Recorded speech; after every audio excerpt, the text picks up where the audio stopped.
जय हिंद स्टूडेंट्स, कैसे हैं आप लोग। मेरी आवाज आपको सुनाई दे रही है और स्क्रीन प्रॉपरली दिखाई दे रही है तो प्लीज इन्फॉर्म कीजिएगा।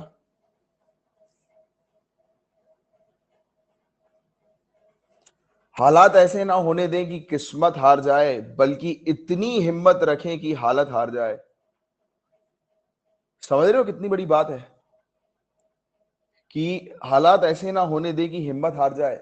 इस तरीके के हालात नहीं बनाने हैं प्रोकास्टिनेट करते हुए कि रोज रोज है, मतलब जैसे कि अपन सिविल सर्विसेज की तैयारी करते हैं, लगता है कि यार अब तो 1 साल है, अभी तो 1 साल है, चलो आज पार्टी कर लेते हैं, आज घूम लेते हैं, क्या फर्क पड़ जाएगा। तो हालात ऐसे नहीं बनाने हैं कि एक टाइम ऐसा है कि हमें लगे कि अरे यार अभी तो कुछ भी नहीं हुआ, प्रिपरेशन ही नहीं हुई, क्योंकि उस हालत को बनाने के लिए भी हम खुद जिम्मेदार हैं। तो हालात ऐसे नहीं बनाने हैं कि किस्मत हार जाए, बल्कि इतनी हिम्मत रखें कि हालत हार जाए। हिम्मत इतनी रखो अपने अंदर, कंसिस्टेंसी अपनी बनाए रखो कि किस्मत हार जाएगी, क्योंकि मेहनत के आगे किस्मत की भी नहीं चलती है। Understanding it. चलो स्टार्ट करते हैं सेशन को। होपफुली आपको स्क्रीन प्रॉपरली दिखाई दे रही होगी, कोई इशू नहीं होगा। तो डिस्कस करेंगे हम लोग आज के टॉपिक्स। कौन से टॉपिक्स डिस्कस करने वाले, बहुत ज्यादा इंपॉर्टेंट टॉपिक्स आज के हम लोग कवर करेंगे।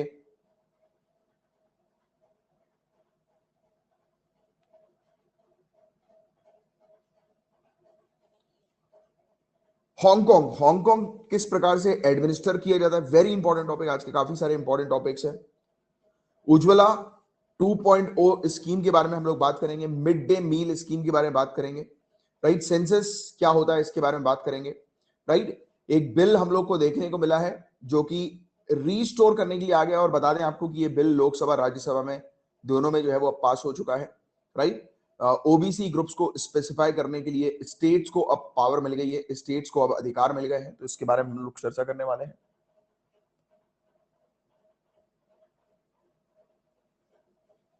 फिर साउथ अफ्रीका ने पेटेंट ग्रांट किया है एक आर्टिफिशियल इंटेलिजेंस सिस्टम को। ये क्या चीज है, इसको हम लोग समझेंगे। और वर्ल्ड लायन डे 2021 में लायन के बारे में हम लोग कुछ बेसिक फैक्ट्स जानेंगे। मार्बर्ग वायरस करके एक वायरस हम लोग को देखने को मिल रहा है, इसके बारे में चर्चा करेंगे। और monetary policy report reserve bank के द्वारा जो रिलीज की जाती है, तो ये अभी लेटेस्ट रिपोर्ट आई है, तो इसके बारे में कुछ बेसिक डिटेल्स है वो हम लोग जानेंगे। तो स्टार्ट करते हैं पेपर 2 के टॉपिक से। हांगकांग, हांगकांग कैसे एडमिनिस्टर किया जाता है, मतलब हांगकांग का एडमिनिस्ट्रेशन किस प्रकार से होता है। कहां पर है हांगकांग, कोई मुझे लिखकर बताएगा हांगकांग कहां पर है, किस जगह पर हांगकांग हम लोग को देखने को मिलता है।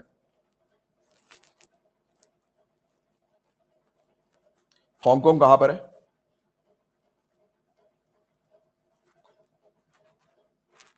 नियर चाइना नहीं, चाइना से ही अटैच्ड है।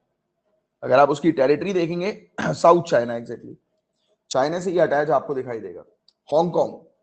तो हांगकांग की नेता कैरी लैम, हांगकांग की नेता कैरी लैम ने क्या कहा है, इसको जानते हैं कि वो विदेशी प्रतिबंधों का जवाब देने के लिए हांगकांग में चीन की मुख्य भूमि के एक कानून लागू किए जाने का समर्थन करती है। मतलब कि यहां से क्लियर ये हो गया है, स्पष्ट ये संकेत मिल रहा है कि हांगकांग शहर अब चीनी कानून को अपनाने के लिए तैयार हो गया है। राइट, चाइना जो है वो अब पूरी तरह से हांगकांग को अपने कंट्रोल में करने के लिए उसने कुछ समय पहले घोषणा करी थी कि अब से हांगकांग का एक सेपरेट जो है वो लॉ नहीं होगा, सेपरेट कॉन्स्टिट्यूशन नहीं होगा। मेनलैंड चाइना के कानून जो है वो अब से हांगकांग में एप्लीकेबल होंगे। तो इसकी घोषणा चाइना ने कुछ महीने पहले करी थी, और अब जैसे ही चाइना के ऊपर इंटरनेशनल प्रेशर क्रिएट हुआ, बट अभी हांगकांग की तरफ से भी एक रिप्लाई आया है कि हांगकांग खुद ये चाह रहा है, राइट, कि वो चाइनीज जो लॉज हैं, कानून जो है वो उसे अपनाएगा। राइट, तो ये चीज हम लोग को देखने को मिल रही है। राइट, और बताया जा रहा है कि इस कानून को बीजिंग की विधायिका यानी कि लेजिस्लेशन, बीजिंग के लेजिस्लेचर की जगह हांगकांग के लेजिस्लेचर के माध्यम से पेश किया जा रहा है, जिससे कि पूरी चीजें रिलैक्स रहे। राइट, और इस कानून को हांगकांग के मिनी कॉन्स्टिट्यूशन की परिशिष्ट में जोड़ा जाएगा। हांगकांग के मिनी कॉन्स्टिट्यूशन को बेसिक लॉ के रूप में भी जाना जाता है। राइट, तो मतलब ये क्लियरली, मतलब एक प्रकार की ये चीज कही जा रही है कि अब हांगकांग के मिनी कॉन्स्टिट्यूशन में ये भी शामिल हो जाएगा कि चाइनीज लॉज जो है, चाइनीज कानून जो है वो पूरी तरह से अब हांगकांग में भी एप्लीकेबल होने वाला है। तो कानून किस प्रकार के होंगे, ये प्रस्तावित कानून जो है वो है क्या।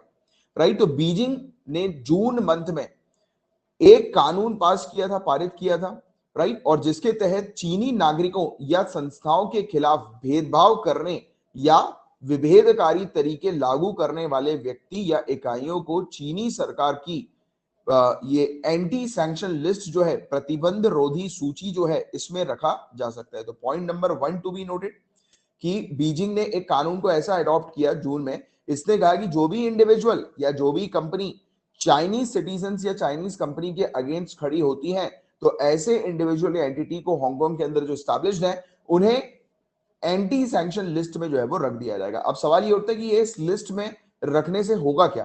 तो देखिए, चीन के कानून के तहत इस सूची में शामिल व्यक्तियों को चीन में प्रवेश से वंचित किया जा सकता है या देश से निष्कासित किया जा सकता है। Point number 2 to be noted कि ऐसे इंडिविजुअल जो लिस्ट में आएंगे, राइट, इस लिस्ट में होंगे, उन्हें चाइना के अंदर एंट्री नहीं मिलेगी या फिर चाइना से भगा दिया जाएगा, एक्सपेल कर दिया जाएगा, राइट। और कानून के तहत चीन में ऐसे व्यक्तियों की संपत्ति को जब्त या निष्क्रिय किया जा सकता है, यानी कि ऐसी जो लोग हैं जो कि चाइना के अगेंस्ट जो हांगकांग के अंदर बात करेंगे, तो उनके इवन एसेट को भी सीज किया जा सकता है या फ्रोज किया जा सकता है, इवन उन्हें बिजनेस करने से तक रेस्ट्रिक्ट किया जा सकता है, राइट। यहां पर इनके लिए चीन की संस्थाओं या नागरिकों के साथ कारोबार करने से भी इन लोगों को प्रतिबंध किया जा सकता है। तो वैसे हमने इसके बारे में पहले भी चर्चा करी थी, आपको शायद याद आ रहा होगा कि हांगकांग के अंदर कुछ इस प्रकार के इश्यूज हम लोग को देखने को मिल रहा है कि लोग बाग जो सड़कों पे उतरते हैं, राइट, लोग बाग जो प्रोटेस्ट करते हैं चाइना के कानून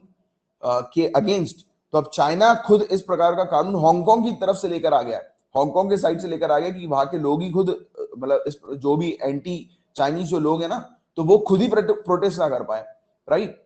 तो अब ये वाला कानून जब एप्लीकेबल होगा तो आप देखिएगा चाइना के अगेंस्ट प्रोटेस्ट जो है वो काफी कम हो जाएगा, राइट। अब इस प्रकार का कानून, सवाल ये उठता है कि यार ये हांगकांग इस प्रकार का कानून जो है वो मतलब क्यों लेकर आई है। तो एक्चुअली पता है, हांगकांग चाइनीज इन्फ्लुएंस में इस प्रकार के कानून को पास कर रही है, राइट। अगर सही तरीके से बात की जाए, प्रैक्टिकल पॉइंट ऑफ व्यू से बात की जाए कि चाइनीज प्रेशर के अंडर रहकर जो है वो उसे ये पास करना पड़ रहा है। बट इस प्रकार का कानून इसलिए लाया गया क्योंकि यूनाइटेड स्टेट्स और यूरोपियन यूनियन ने प्रेशर क्रिएट कर दिया अभी एट प्रेजेंट चाइना के ऊपर, ट्रेड से रिलेटेड। कैसा ट्रेड से रिलेटेड प्रेशर है, तो याद करो ट्रेड वॉर के बारे में, कुछ महीने पहले ट्रेड वॉर बहुत ज्यादा न्यूज में हम लोग को देखने को मिलता था, यूएसए और चाइना के बीच में। दोनों ही कंट्रीज एक दूसरे के जो गुड्स हैं, प्रोडक्ट्स हैं, सर्विसेज हैं, उनके ऊपर टैरिफ्स इंक्रीज कर रही थी, कस्टम इंक्रीज कर रही थी, याद आ रहा है। फिर टेक्नोलॉजी, तो ये 5G टेक्नोलॉजी की यहाँ पर जिक्र हो गया है।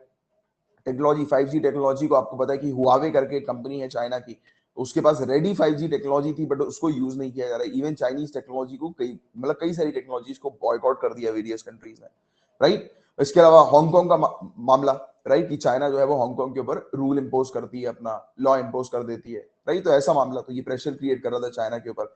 जिंगजियांग प्रोविंस का जो इशू है वो उइगुर मुस्लिम्स वाला, याद आ रहा है। तो ये सब जो इश्यूज चाइना के अगेंस्ट जो खड़े हुए हैं, इसमें साउथ चाइना भी जोड़ लो, ये सब इश्यूज जो चाइना के अगेंस्ट जो खड़े हुए हैं हमें देखने को मिल रहे हैं, राइट। तो उसके एवज में ये चीज लेकर आया क्योंकि कहीं ना कहीं चाइना को भी क्लियरली पता था कि अब यूएसए की क्या स्ट्रेटेजी है कि हांगकांग के कंधे पर बंदूक रखकर फायर करना, ताइवान के कंधे पर बंदूक रखकर फायर करना, उइगुर के कंधे पर बंदूक रखकर चाइना के ऊपर फायर करना। तो धीरे धीरे करके यूएसए की ये सब पूरी जो स्ट्रेटेजीज है उसको एलिमिनेट करने के ऊपर फोकस कर रहा है, और किस तरीके से हांगकांग के लेजिस्लेचर को कॉन्फिडेंस में लेकर, ये चीज हम लोग को देखने को मिल रही है। अब इससे जुड़े क्या इश्यूज हैं, क्या चिंताएं हैं, तो क्रिटिक्स का कहना यह है, वार्निंग दी है कि हांगकांग ने इस प्रकार के कानून को अगर अडॉप्ट किया तो हांगकांग की जो रेपुटेशन है ग्लोबल फाइनेंशियल हब के तौर पर वो खत्म हो जाएगी, राइट। फिर ऑब्वियस सी बात है कि हांगकांग और चाइना को एक ही ट्रीट किया जाएगा, अलग नहीं ट्रीट किया जाएगा। तो ये चीज हमें देखने को मिलती है। और हांगकांग को किस प्रकार से, हांगकांग का हम लोग को प्रशासन देखने को मिलता है, राइट। तो देखो, 1 कंट्री 2 सिस्टम अप्रोच यहाँ पर एप्लीकेबल होती है, राइट। क्या कोई मुझे बताएगा हांगकांग के अलावा और कौन सी कंट्री में 1 कंट्री 2 सिस्टम अप्रोच जो है वो एप्लीकेबल होती है, हांगकांग के अलावा और किस क्षेत्र में? किसी को पता है? मैंने आप लोग को पढ़ाया हुआ है इस चीज के बारे में। 1 कंट्री 2 सिस्टम अप्रोच, बताइए, जल्दी बताइए। 1 कंट्री 2 सिस्टम ताइवान में तो नहीं होती, ताइवान में नहीं, ताइवान में नहीं, ताइवान का अलग सिस्टम चलता है, चाइना के अंदर ही रहती है, चाइना के अंदर। हाँ, तिब्बत में भी वाली चीज जो है वो एप्लीकेबल रहती है। बट आप अगर हांगकांग के जस्ट सामने देखेंगे आपको एक मकाऊ क्षेत्र दिखाई देगा, मकाऊ, हांगकांग के जस्ट सामने। तो ये मकाऊ क्षेत्र है। तो यहाँ पर 1 कंट्री 2 सिस्टम अप्रोच इन दोनों के लिए चलता है, हांगकांग और मकाऊ दोनों के लिए। याद आ रहा है मैंने आप लोग को पढ़ाया था इस चीज के बारे में। मकाऊ बहुत एक अलग वीडियो दिया था, स्पेशल वीडियो दिया था मैंने आप लोग को इस चीज से रिलेटेड। तो ये दोनों ही क्षेत्र जो है ये स्पेशल एडमिनिस्ट्रेटिव क्षेत्र हम लोग को देखने को मिलते हैं, रीजन है। पहले यहाँ पर ब्रिटिश का राज हुआ करता था, ब्रिटेन का राज हुआ करता था, जैसे कि आप जानते हैं कि इंडिया के ऊपर ब्रिटेन का राज था, वैसे इस क्षेत्र में भी ब्रिटेन का राज था। इनकी इकोनॉमिक और पॉलिटिकल सिस्टम अलग अलग हम लोग को देखने को मिलते थे, और ये पार्ट है पीपल्स रिपब्लिक ऑफ चाइना के, बावजूद उसके कि इनके पूरे सिस्टम अलग है, एडमिनिस्ट्रेटिव सिस्टम अलग है, पॉलिटिकल सिस्टम अलग है, इवन इनका खुद का कॉन्स्टिट्यूशन हम लोग को देखने को मिलता है, राइट। और बट डिफेंस से रिलेटेड, राइट, डिफेंस से रिलेटेड, डिप्लोमेसी से रिलेटेड डिसीजन बीजिंग के द्वारा लिए जाते हैं। बाकी दूसरे जितने भी कानून है, इवन इनकी खुद की अलग करेंसी तक है, इनके इकोनॉमिक और लीगल सिस्टम जो है वो इनके पर्सनली ये लोग मैनेज करते हैं, राइट। मतलब कि जो मेजर डिसीजन डिफेंस और डिप्लोमेसी से रिलेटेड है तो वो बीजिंग लेगा, यानी कि चाइना लेगा। बाकी रिमेनिंग जितने भी डिसीजन है, वो जितने भी सब्जेक्ट्स हैं, वो पूरे के पूरे इनके अंडर आ जाते हैं, इन कंट्रीज या फिर इस क्षेत्र के अंडर आ जाते हैं। ये ऑटोनॉमस क्षेत्र हम लोग को देखने को मिलता है। हांगकांग जो है वो ब्रिटेन ने चाइना को रिटर्न किया था 1997 में, 1 जुलाई 1997, और मकाऊ को ट्रांसफर किया गया था 1999 में, 20 दिसंबर 1999, राइट। और मिनी कॉन्स्टिट्यूशन जो है वो 50 साल के लिए वैलिड होना था, हांगकांग के लिए 2047 तक और मकाऊ के लिए 2049 तक। अभी देखिए कुछ समय पुरानी न्यूज भी है जिसमें बताया गया था, चाइना के द्वारा बोला गया था कि वो ब्रिटेन के इस प्रकार के डील को जो है वो मानता नहीं है, अस्वीकारता है, बोलता है कि ऐसी कोई डील ही नहीं हुई थी। उसने ये मुकर गया वो उस चीज से, बोल रहे थे कि ऐसी कोई 50,000 साल की डील नहीं हुई, अब तो मैं हांगकांग को पूरी तरह से और मकाऊ को पूरी तरह से अपने कंट्रोल में करना चाहता हूँ। तो अब वो क्या कर रहा है, किस रूट के थ्रू गुजर रहा है, तो देखिए वो डायरेक्टली बीजिंग के लेजिस्लेचर रूट के थ्रू नहीं गुजर रहा, वो कर रहा है कि हांगकांग के लेजिस्लेचर में इस प्रकार का बिल लाया जाए जिससे कि वहां के लोग भी जो है वो भी प्रोटेस्ट ना कर पाए, क्योंकि उनके लोग को भी पता लग जाए कि अरे यार ये तो यहीं से आ गया है, मतलब यहीं से ही वाली चीज आ गई है, अगर कोई प्रोटेस्ट भी करना चाहता है तो वो भी ना कर पाए, राइट, क्योंकि वहीं की लेजिस्लेचर इस चीज को पास कर रही है, राइट। तो ये वाली चीज हम लोग को देखने को मिल रही है। चलो मुझे ये बताओ उज्ज्वला स्कीम के बारे में, क्या क्या जानते हो उज्ज्वला स्कीम से रिलेटेड, इतनी बार आप लोग को पढ़ाया हुआ है, फटाफट एक एक पॉइंट्स बताते जाओ जो भी याद आ रहा है कि उज्ज्वला स्कीम किससे रिलेटेड है, फटाफट बताओ।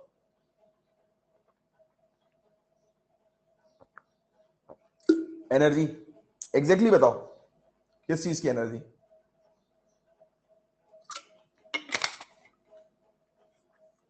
Free LPG, very good, free LPG, Alka ji ने बताया free LPG. Connecting rural homes to LPG, Vivek ji ने सही बताया बिल्कुल। Provide gas cylinder, Pinki ji ने बिल्कुल करेक्ट बताया, रिंकी जी ने, sorry, Shivangi ji LPG, very good very good very good, LPG connection, free LPG connection provide कराना है। क्यों प्रोवाइड कराना है, क्यों प्रोवाइड कराना है गरीबों को free LPG connection? What is the main motive, main reason behind it, what is the main reason? अगर क्वेश्चन आता है कि मेन रीजन इस स्कीम का क्या है, health, very good very good, health, respiration problem ना हो वुमेन को, वेरी गुड शिवानी जी, वेरी गुड, हेल्थ, प्रीति जी ने लिखा, शालू जी ने लिखा, वो very good very good very good,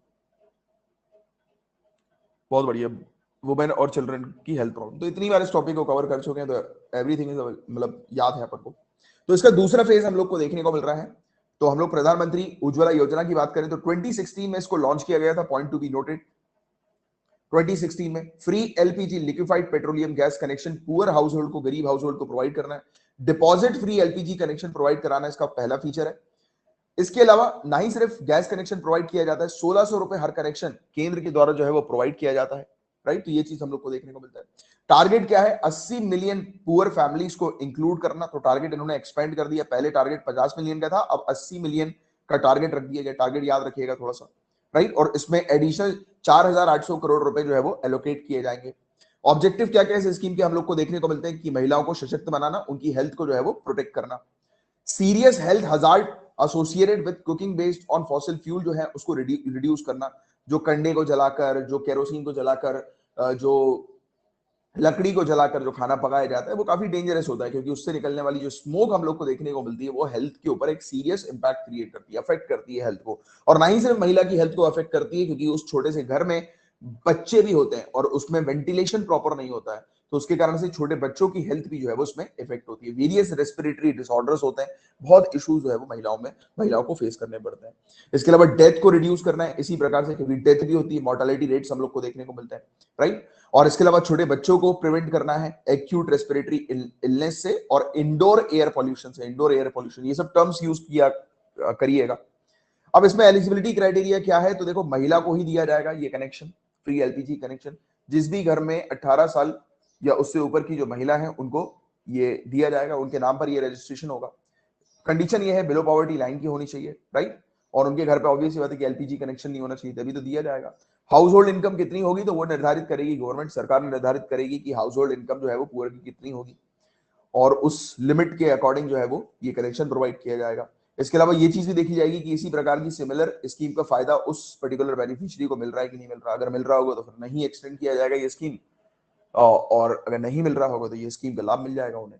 Ujjwala 2.0 के अंदर क्या है, तो माइग्रेंट वर्कर्स को इनको शामिल कर लिया गया, माइग्रेंट वर्कर्स को शामिल कर लिया गया है, राइट। श्रमिकों को शामिल किया गया है। वर्कर्स को अब सिर्फ सेल्फ डिक्लेरेशन करना पड़ेगा कि उनका रेसिडेंशियल एड्रेस जो है वो कहां पर है, और उनको गैस कनेक्शन जो है वो मिल जाएगा, दैट्स इट। तो माइग्रेंट वर्कर्स के लिए ये 2.0 जो है वो हम लोग को मेनली देखने को मिल रही है, राइट। तो ये वाली चीज है जिसके बारे में बस आपको पूरा आइडिया होना चाहिए।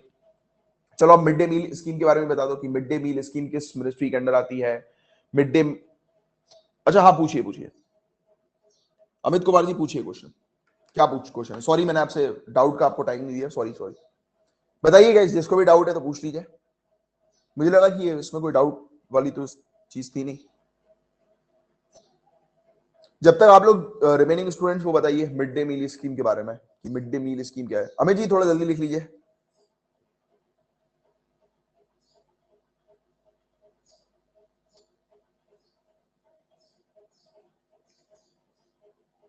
मिड डे मील स्कीम के बारे में बताओ कि मिड डे मील स्कीम जो है ताइवान, चाइना और ताइवान के बीच में डिस्प्यूट होता है। मैंने आपको इस डिस्प्यूट के बारे में पढ़ाया हुआ है कि ताइवान जो है ये मानता है कि वो सेपरेट टेरिटरी है, बट चाइना बोलता है कि ताइवान जो है वो उसके अंडर आती है। तो ये इस प्रकार का डिस्प्यूट है, डिस्प्यूटेड टेरिटरी हम लोग को देखने को मिलती है। काफी सारी कंट्री ताइवान को जो है वो एक सेपरेट कंट्री के तौर पर मानती है, काफी सारी नहीं मानती है। इंडिया के स्टैंड की बात करें तो इंडिया जो है वो न्यूट्रल है इस केस में। हमारे रिलेशन ताइवान के साथ काफी अच्छे हैं, बट हम लोग ने भी लीगली इसको वो नहीं किया। हाँ, सेपरेट लेजिस्लेशन है उसको, सेपरेट रूल्स रेगुलेशन चलते हैं उसके। एक मिनट रुकिएगा, अमित जी ने लिख नहीं, अमन जी ने लिखा है कि how to use this points and mains. कौन से पॉइंट्स?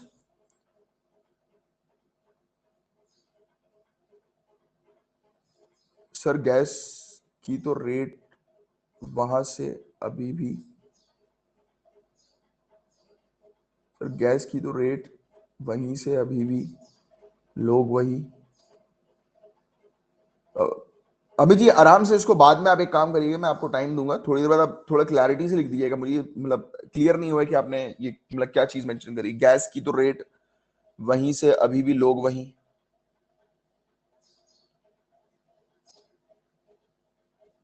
गैस के रेट की आप बात कर रहे हो कि कितने रुपए में उनको गैस मिलेगी? नहीं तो वो भी सब्सिडाइज रेट में उनको प्रोवाइड की जाती है गैस भी। और उनके लिए जो सिलेंडर जो होता है ना, वो एक ऑप्शन भी रखा है, छोटा सिलेंडर आता है, वो छोटे वेट का सिलेंडर आता है। एग्जैक्टली कितने वेट का है वो मुझे आइडिया नहीं है, बट एक छोटे वेट का सिलेंडर भी उनको प्रोवाइड किया जाता है। वैसे भी नॉर्मल तौर पर सब्सिडी में ही मिलती है अपन लोग को गैस सिलेंडर।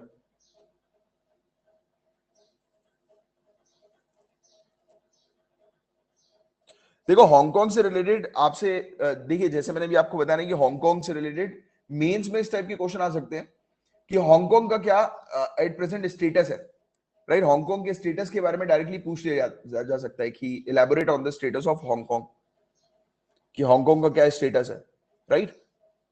तो आपको उसके स्टेटस के बारे में पता होना चाहिए कि एक ऑटोनॉमस क्षेत्र है, राइट। और जो मैंने भी आपको फैक्ट्स कुछ बताए तो वो अगर आप याद रख सको तो वेल एंड गुड की पहले ब्रिटिश टेरिटरी का हिस्सा था 1947 का, आपको थोड़ा सा ध्यान में रखना है, राइट। और हांगकांग के साथ साथ मकाऊ भी मेंशन करो कि मकाऊ भी स्पेशल एडमिनिस्ट्रेटिव क्षेत्र है, राइट। तो इस प्रकार से आपको मेंशन करना है। इसके अलावा देखिए और भी कुछ स्टूडेंट्स लिख रहे हैं। अच्छा वेरी गुड यार, आप लोग तो पूरा का पूरा मतलब इसके बारे में लिखना शुरू कर दिया सभी स्टूडेंट ने, बहुत ही बढ़िया। मिड डे मील स्कीम के बारे में very good very good. Provide nutrition and 100% enrolment. Free one time nutritional food for children in anganwadi school. इसके अलावा इसमें वो भी लिखो आपकी एम्प्लॉयमेंट प्रोवाइड कराना महिलाओं को, क्योंकि महिला खाना बनाएंगी, राइट। चलिए आगे बढ़े। तो मिड डे मील स्कीम के बारे में बहुत बढ़िया आप सभी लोगों ने सभी कुछ लिख दिया है, क्योंकि मिड डे मील स्कीम एक ऐसा टॉपिक है वो बहुत अच्छा। कब से मिड डे मील स्कीम चल रही है कोई बताएगा मुझे? मिड डे मील स्कीम की शुरुआत कब हुई? मिड डे मील नाम सुनो, मिड डे मील, तो अभी रुको बताते हैं। अब देखिए नेशनल लेवल एक मीटिंग अभी रिसेंटली ऑर्गेनाइज हुई, और ये नेशनल ह्यूमन राइट कमीशन के द्वारा ऑर्गेनाइज की गई। किस चीज के लिए ऑर्गेनाइज की गई? कि वेरियस पॉलिसीज के स्टेटस को डिस्कस करने के लिए, ये इंश्योर करने के लिए right to food and nutrition को, right to food and nutrition को, खाद्य और पोषण का अधिकार, राइट। तो इसको जो है वो इंश्योर करने के पर्पस के लिए ये डिस्कशन हम लोग को देखने को मिला। सजेशन एक्सपर्ट्स ने क्या दिए? ये कहा कि मिड डे मील स्कीम को एक्सटेंड कर दो, अब 12वीं क्लास तक के बच्चों के लिए भी मिड डे मील स्कीम होनी चाहिए। मुझे बताइए जरा, अभी तक कितनी क्लास तक के बच्चों के लिए mid day meal scheme available है? लिखो जल्दी, तुरंत लिख दो, मेरे बताने से पहले लिख दो। तो अभी लिख दो आप, वेरी गुड। तो यहां पर बताया जा रहा है कि एक अर्बन एम्प्लॉयमेंट गारंटी स्कीम भी शुरू की जाए, तो ये भी एक्सपर्ट्स ने कहा है। पब्लिक डिस्ट्रीब्यूशन सिस्टम सिर्फ और सिर्फ आधार से लिंक नहीं होना चाहिए, तो ये भी कहा है। और गाइस पता नहीं, मैंने तो अपना मोबाइल नंबर आधार से लिंक कराया था कल। एक्चुअली मैं अपना एक वो पेटीएम मनी में वो होता है ना कि शेयर्स में इन्वेस्टमेंट करने का जो वो आता है, उसका एक अलग अकाउंट रहता है पेटीएम मनी का, तो वो मैं भी अपना ओपन कर रहा था। मैंने तो इवन अपने मोबाइल से भी आधार लिंक किया है, पता नहीं बता नहीं रहा है कि आधार से लिंक नहीं हुआ है। तो ये बड़ी दिक्कत है यार टेक्नोलॉजी में। तो अब जैसे अपन ही लोग इतना फेस कर रहे हैं ये सब प्रॉब्लम्स, तो गरीबों के लिए तो ऑब्वियस ही बात है कि इस प्रकार से आधार वाला क्लॉज तो बिल्कुल नहीं होना चाहिए, राइट। वेरिफिकेशन के लिए दिस इज गुड कि हाँ चलो ठीक है यार, कि किसी प्रकार का लीकेज ना हो, राइट। इस सिस्टम के अंदर, पब्लिक डिस्ट्रीब्यूशन सिस्टम में लीकेज इन द सेंस किसी प्रकार का फ्रॉड ना हो, तो आधार उस तक सीमित, मतलब ठीक है कि हाँ चलो उस तक ठीक है कि किसी का आधार अगर बन गया तो आधार नंबर सामने वाला दिखाकर वहां पर करवा ले, या आइडेंटिफिकेशन अपना करवा ले एक बार, राइट। बट मोबाइल नंबर से लिंक करना इज वेरी डिफिकल्ट, क्योंकि मैंने खुद कल सेम प्रॉब्लम को फेस किया कि मेरा तो ऑलरेडी मैंने अपना मोबाइल नंबर भी दिया, लिंक भी किया हुआ है, बट फिर भी अब वो बता रहे हैं कि डेटा इज नॉट अवेलेबल। पता नहीं क्या दिक्कत है। चलो एनीवेज, तो मिड डे मील स्कीम की हम लोग बात करने गए, तो ये स्कीम गारंटी देती है 1 meal to all children in government and government aided school and madrasas. तो ये तीनों चीज आपको ध्यान में रखनी, गवर्नमेंट एडेड स्कूल और मदरसास, राइट। और जिसे समग्र शिक्षा के तहत सपोर्ट किया जाता है। स्टूडेंट 8वीं क्लास तक, तो 8वीं क्लास तक आपको ध्यान में रखना है, इनको गारंटी दी जाती है 1 न्यूट्रिशनल कुक्ड मील की। और कितने दिनों के लिए? तो एक साल में 200 दिनों के लिए, तो 200 दिन भी आपको थोड़ा सा ध्यान में रखना है। किस मिनिस्ट्री के अंदर आती है? Ministry of HRD. क्या वाकई में मिनिस्ट्री ऑफ एचआरडी के अंदर आती है ये वाली स्कीम? जल्दी बताओ। काफी सारे स्टूडेंट ने दूसरी मिनिस्ट्री बताई थी, बट अभी बताओ। मिनिस्ट्री ऑफ एजुकेशन, क्योंकि इसका नाम चेंज हो गया, अब मिनिस्ट्री ऑफ एजुकेशन हो गया। Very good. Ministry of education आपको याद रखने की, मिनिस्ट्री ऑफ एजुकेशन के अंदर, क्योंकि आप याद रखेंगे मेन फोकस है स्कूल के ऊपर कि स्कूल का एनरोलमेंट रेशियो बढ़े, राइट। तो इसलिए स्कूल के अंदर ही बच्चों को खाना मिल जाए, तो मिड डे मील इस मिनिस्ट्री के अंदर है, मिनिस्ट्री ऑफ एजुकेशन। आपको ये वाली चीज जो है वो ध्यान में रखनी है, ठीक है। अब 1995 में इसे लॉन्च किया गया था, किस चीज के तौर पर, किस नाम से? National programme of nutritional support to primary education. तो national programme of nutritional support to primary education, इस तौर से इसको 1995 में लॉन्च किया गया था। सेंट्रली स्पॉन्सर्ड स्कीम थी, बट 2004 में इसको फिर से लॉन्च किया गया as mid day meal scheme के तौर पर।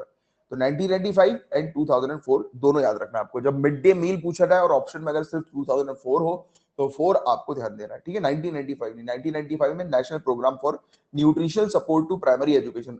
अगर इसको रीनेम किया जाता तो समझ आता कि चलो ठीक है 1995 से चली आ रही, बट रीनेम नहीं, री लॉन्च की यहाँ पर हम लोग को देखने को मिल रही, बात की जा रही है, यानी कि कुछ और चीज इसमें इंक्लूड करके इसको लॉन्च किया गया। और ये किस पर्टिकुलर कानून के तहत कवर्ड है? तो आप सभी लोगों ने सही जवाब दिया था, NFSA, national food security act 2013, इसके तहत इसको कवर किया गया है। इसके क्या क्या ऑब्जेक्टिव हम लोग को देखने को मिलते हैं? तो भूख भूख की प्रॉब्लम को रिजॉल्व करना, माल न्यूट्रिशन कुपोषण को रिजॉल्व करना, एनरोलमेंट रेशियो को इंक्रीज करना, अटेंडेंस इंक्रीज करना स्कूल के अंदर, सोशलाइजेशन इंप्रूव करना कास्ट के बीच में, राइट। इसके अलावा एम्प्लॉयमेंट प्रोवाइड कराना ग्रास रूट लेवल में, स्पेशली किनको? महिलाओं को। तो ये सब इसके मेन ऑब्जेक्टिव हम लोग को देखने को मिलते हैं।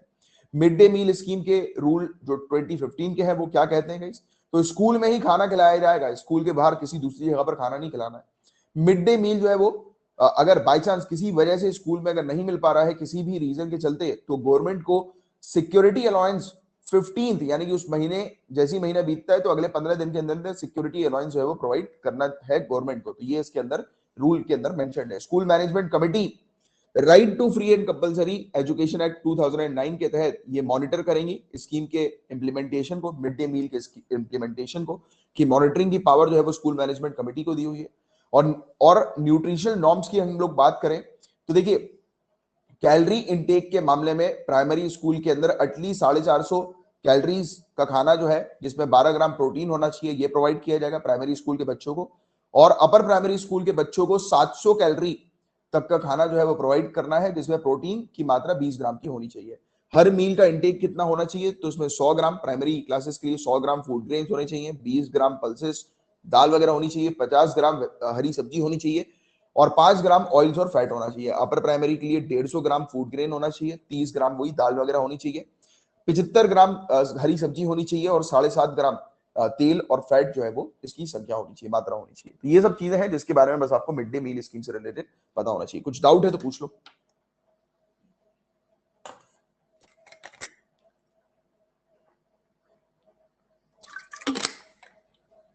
चलो वेरी गुड, आगे बढ़ रहे हैं हम लोग। सेंसस जनगणना सभी लोग जानते हैं सेंसस किसके लिए होता है। ऑब्वियस सी बात है कि इंफॉर्मेशन, वेरियस इंफॉर्मेशन कलेक्ट करने के लिए होता है। सरकार सेंसस क्यों कलेक्ट करती है बताओ जरा, what is the reason behind it? सरकार का उद्देश्य क्या होता है सेंसस को कलेक्ट करने का, क्या उद्देश्य होता है? फटाफट बता दो, जल्दी जल्दी बता दो, तुरंत क्लिक करना चाहिए आपका माइंड की सरकार का क्या उद्देश्य, क्यों सरकार जो है वो जनता की इंफॉर्मेशन कलेक्ट कर रही है? स्कीम्स बनाने के लिए, वेरी गुड, स्कीम्स बनाने के लिए, पॉलिसीज बनाने के लिए, और टैक्स कलेक्ट करने के लिए, और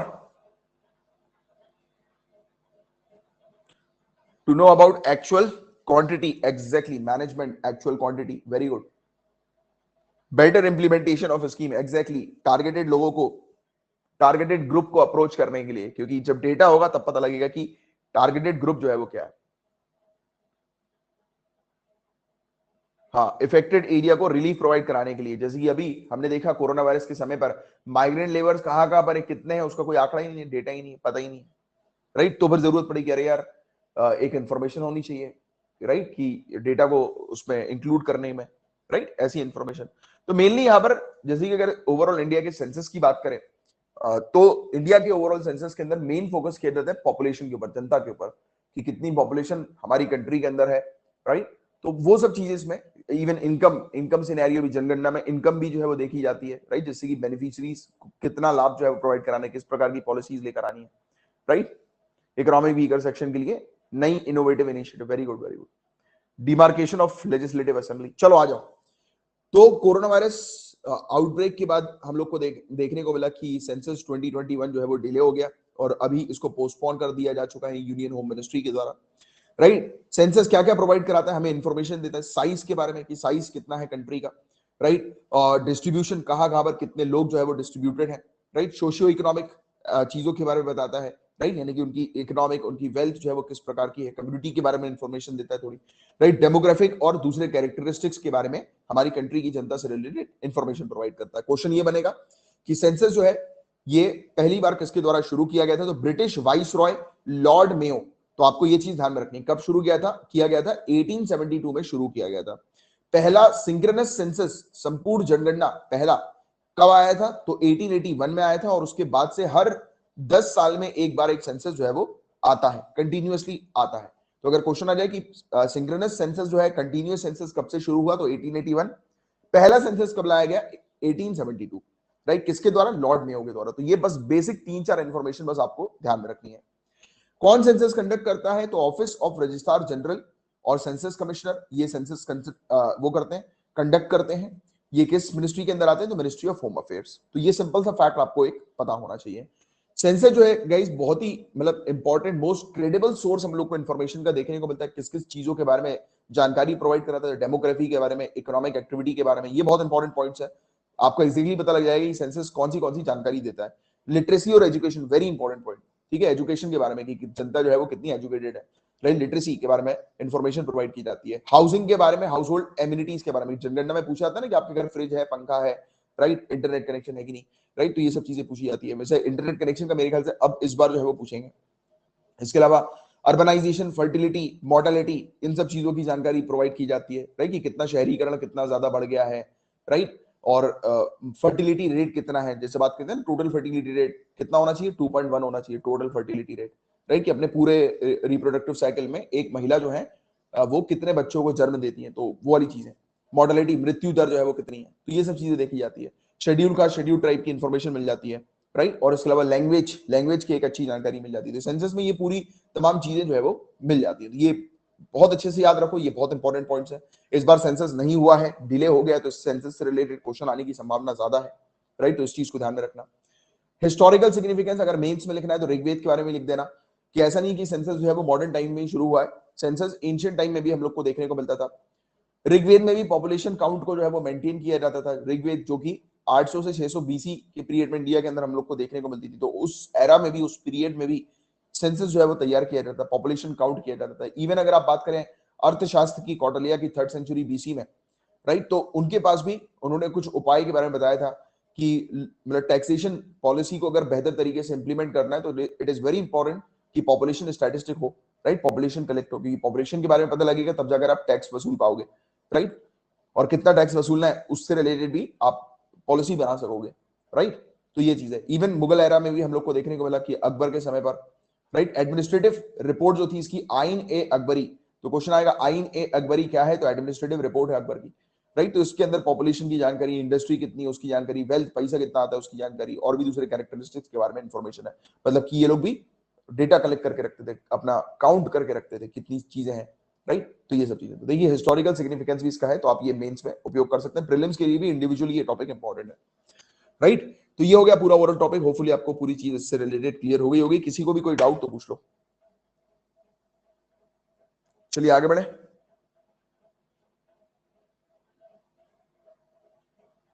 तैयारी झमाझम रखो बस। 2021 में जो भी स्टूडेंट अपीयर हो रहे हैं, कंसिस्टेंसी मेंटेन रखो, रोज पढ़ाई करो, रोज क्वेश्चन सॉल्व करो, वेरी इंपॉर्टेंट। अब देखो, bill to restore states right to specify OBC group, right to specify OBC group, OBC group को आइडेंटिफाई करना, स्पेसिफाई करने का अधिकार अब स्टेट को वापस मिल गया है। मिल गया है मैं इसलिए भी कह रहा हूं क्योंकि लोकसभा के अलावा राज्यसभा के अंदर भी हम लोग को देखने को मिल रहा है कि ये बिल जो है वो पास हो गया है, बट अभी बताया जा रहा है कि ओबीसी से रिलेटेड जनगणना जो है, सेंसस जो है वो नहीं बनाया जाएगा, राइट, बट ये बिल जो है वो पास हो गया। तो बिल नाम याद रखना, 127th कॉन्स्टिट्यूशनल अमेंडमेंट बिल किससे रिलेटेड है, आपको ध्यान में रखना है, स्टेट्स को ये क्या प्रोवाइड करा रहा है, पावर प्रोवाइड करा रहा है। किस चीज की पावर प्रोवाइड करा रहा है, ये प्रोवाइड करा रहा है कि स्टेट जो है वो ओबीसी, अदर बैकवर्ड क्लासेस को जो है वो आइडेंटिफाई कर सकती हैं, आइडेंटिफाई, राइट, पहले इनके पास ये पावर नहीं थी, इनकी पावर जो है वो छीन ली गई। तो पूरी चीज डिटेल में अभी समझते हैं अपन। तो 127 constitutional amendment bill, question direct आएगा तो आपको इसका आंसर पता होना चाहिए। लोकसभा के अंदर ये पास हो गया है रिसेंटली। इस बिल ने अमेंड किया है कॉन्स्टिट्यूशन को, एक मिनट रुकिएगा, एक मिनट।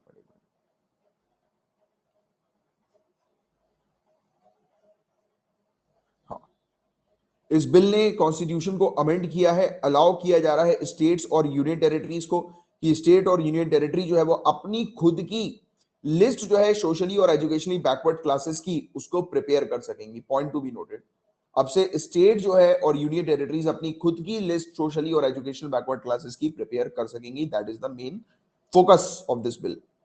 5 मई को सेपरेट कोटा महाराष्ट्र के अंदर मराठा कम्युनिटी का स्क्रैप कर दिया गया था, हटा दिया गया था, राइट, और उस समय सुप्रीम कोर्ट ने मतलब जजमेंट के बाद कहा कि 2018 अमेंडमेंट के बाद जो 102nd कॉन्स्टिट्यूशनल अमेंडमेंट एक्ट का हमें देखने को मिलता, बताओ मुझे जरा 102nd कॉन्स्टिट्यूशनल अमेंडमेंट एक्ट किससे रिलेटेड है?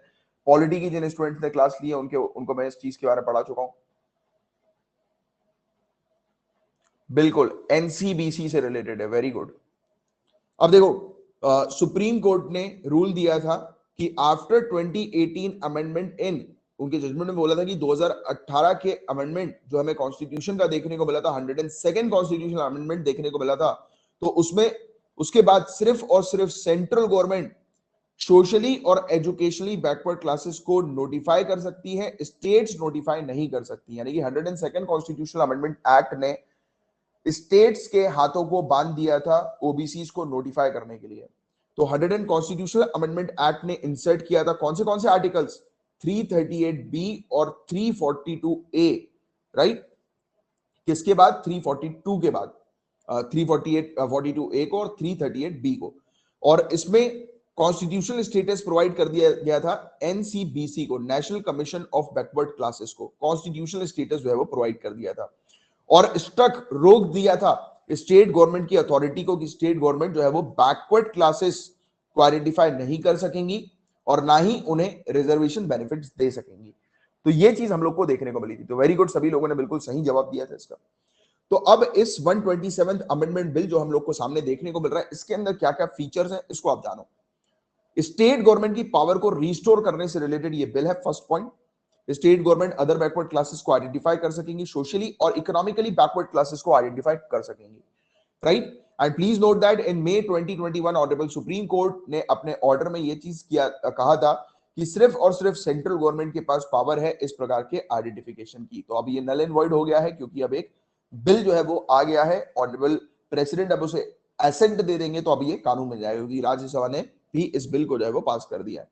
बिल ने अमेंड किया है, राइट, किस चीज को, और कहा है कि ऑनरेबल प्रेसिडेंट जो है वो नोटिफाई कर सकते हैं सोशली और एजुकेशनली बैकवर्ड क्लासेस को only for purpose of central government, central government के पर्पस के लिए ही नोटिफाई कर सकते हैं। और सेंट्रल लिस्ट जो है वो प्रिपेयर की जाएगी, मेंटेन की जाएगी सेंट्रल गवर्नमेंट के द्वारा, और स्टेट लिस्ट के मतलब स्टेट के पास और यूनियन टेरिटरीज के पास अपनी खुद की लिस्ट होगी जो कि वो खुद प्रिपेयर करेंगे सोशली और एजुकेशनली बैकवर्ड क्लासेस के लिए, right? And this list must be made by law, कानून के तहत इस लिस्ट को बनाया जाएगा और सेंट्रल लिस्ट से ये वाली लिस्ट जो है वो अलग हम लोग को देखने को मिल सकती है। अब लिस्ट सोशली और एजुकेशनली बैकवर्ड क्लासेस की अगर हम लोग बात करें, इनकी लिस्ट की बात करें, तो देखिए national commission for backward classes, इसे एस्टैब्लिश किया गया था national commission for backward classes act 1993 के तहत। कॉन्स्टिट्यूशन का 102nd अमेंडमेंट एक्ट जो 2018 का हम लोग को देखने को मिला था, इसने कॉन्स्टिट्यूशनल स्टेटस दे दिया था एनसीबीसी को, राइट? इसने पावर दी थी प्रेसिडेंट को कि ऑनरेबल प्रेसिडेंट नोटिफाई कर सकते हैं लिस्ट सोशली और एजुकेशनली बैकवर्ड क्लासेस की किसी भी स्टेट और यूनियन टेरिटरी के लिए, सभी पर्पस के लिए। और एनसीबीसी से कंसल्ट करने की बात अगर हम लोग बात करें तो देखिए, जब भी सेंट्रल गवर्नमेंट या स्टेट गवर्नमेंट को अगर किसी भी प्रकार की पॉलिसीज बनानी है, किसी भी प्रकार की सोशली और एजुकेशनली बैकवर्ड क्लासेस से रिलेटेड कोई स्कीम तैयार करनी है, पॉलिसी बनानी है, तो उन्हें कंसल्ट करना पड़ेगा एनसीबीसी के साथ। इसके बारे में बकायदा आर्टिकल 338B के अंदर मेंशन है। अब जो ये नया बिल जो पास हो रहा है, इसके क्या इंप्लीकेशन हम लोग को देखने को मिलेंगे, तो पास होने के बाद 127th कॉन्स्टिट्यूशनल अमेंडमेंट बिल, जिसके तहत 671 कास्ट जो है उनको बेनिफिट मिलने वाला है, क्योंकि स्टेट के जो अधिकार है ओबीसी को लिस्ट करने के, वो दोबारा से रिस्टोर हो जाएंगे। तो अब से काफी सारी जो और भी दूसरी कम्युनिटीज जो हैं, ग्रुप्स जो हैं, उनको भी रिजर्वेशन मिलने की संभावना जो है वो बताई जा रही थी। स्टेट जो है वो अपने अकॉर्डिंग ये वो कर देंगे। एक मिनट, सीरी अपने आप ओपन, स्टेट जो है वो अपने अकॉर्डिंग जो है वो उनको इस लिस्ट में शामिल करके बेनिफिट्स प्रोवाइड करा सकेंगे। तो अब पूछ लो किसी को कोई डाउट है तो। पेपर 2 का टॉपिक पूरा फिनिश होता है इसी के साथ। सॉरी,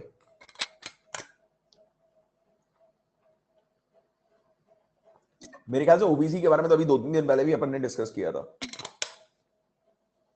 और डिटेल में इस टॉपिक को पढ़ा था। चलो आ जाओ पेपर 3 के टॉपिक की तरफ अपन आगे बढ़ रहे हैं। सर पर अभी भी स्टेट ओबीसी रिजर्वेशन देती है, इंडिविजुअल बेसिस पर कैसे दे पाएगी? नहीं दे पाएगी ना, कैसे देती है बता दो, इंडिविजुअल बेसिस पर कैसे दे रही है वो स्टेट? पॉसिबल ही नहीं है, क्योंकि एनसीबीसी के तहत हम लोग को देखने को मिला। अब विवेक जी किस पर सेपरेट वीडियो बनाना है?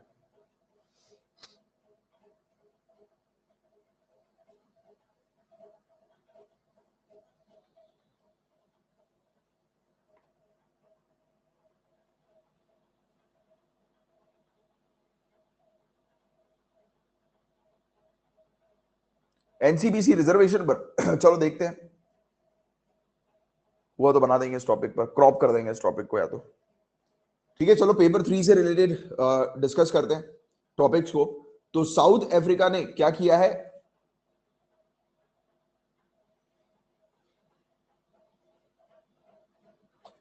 सर्टिफिकेट देखो, ग्रांट। अच्छा, अब आपकी क्या कंफ्यूजन अब मैं समझा। शालू जी देखिए, अब आपने सर्टिफिकेट बनाया, मतलब कि आपने क्या किया है, आपने उस चीज का सर्टिफिकेट बनवाने का मतलब क्या किया है कि आपको वो परमिशन ग्रांट हुई है, certificate is the permission grant, right?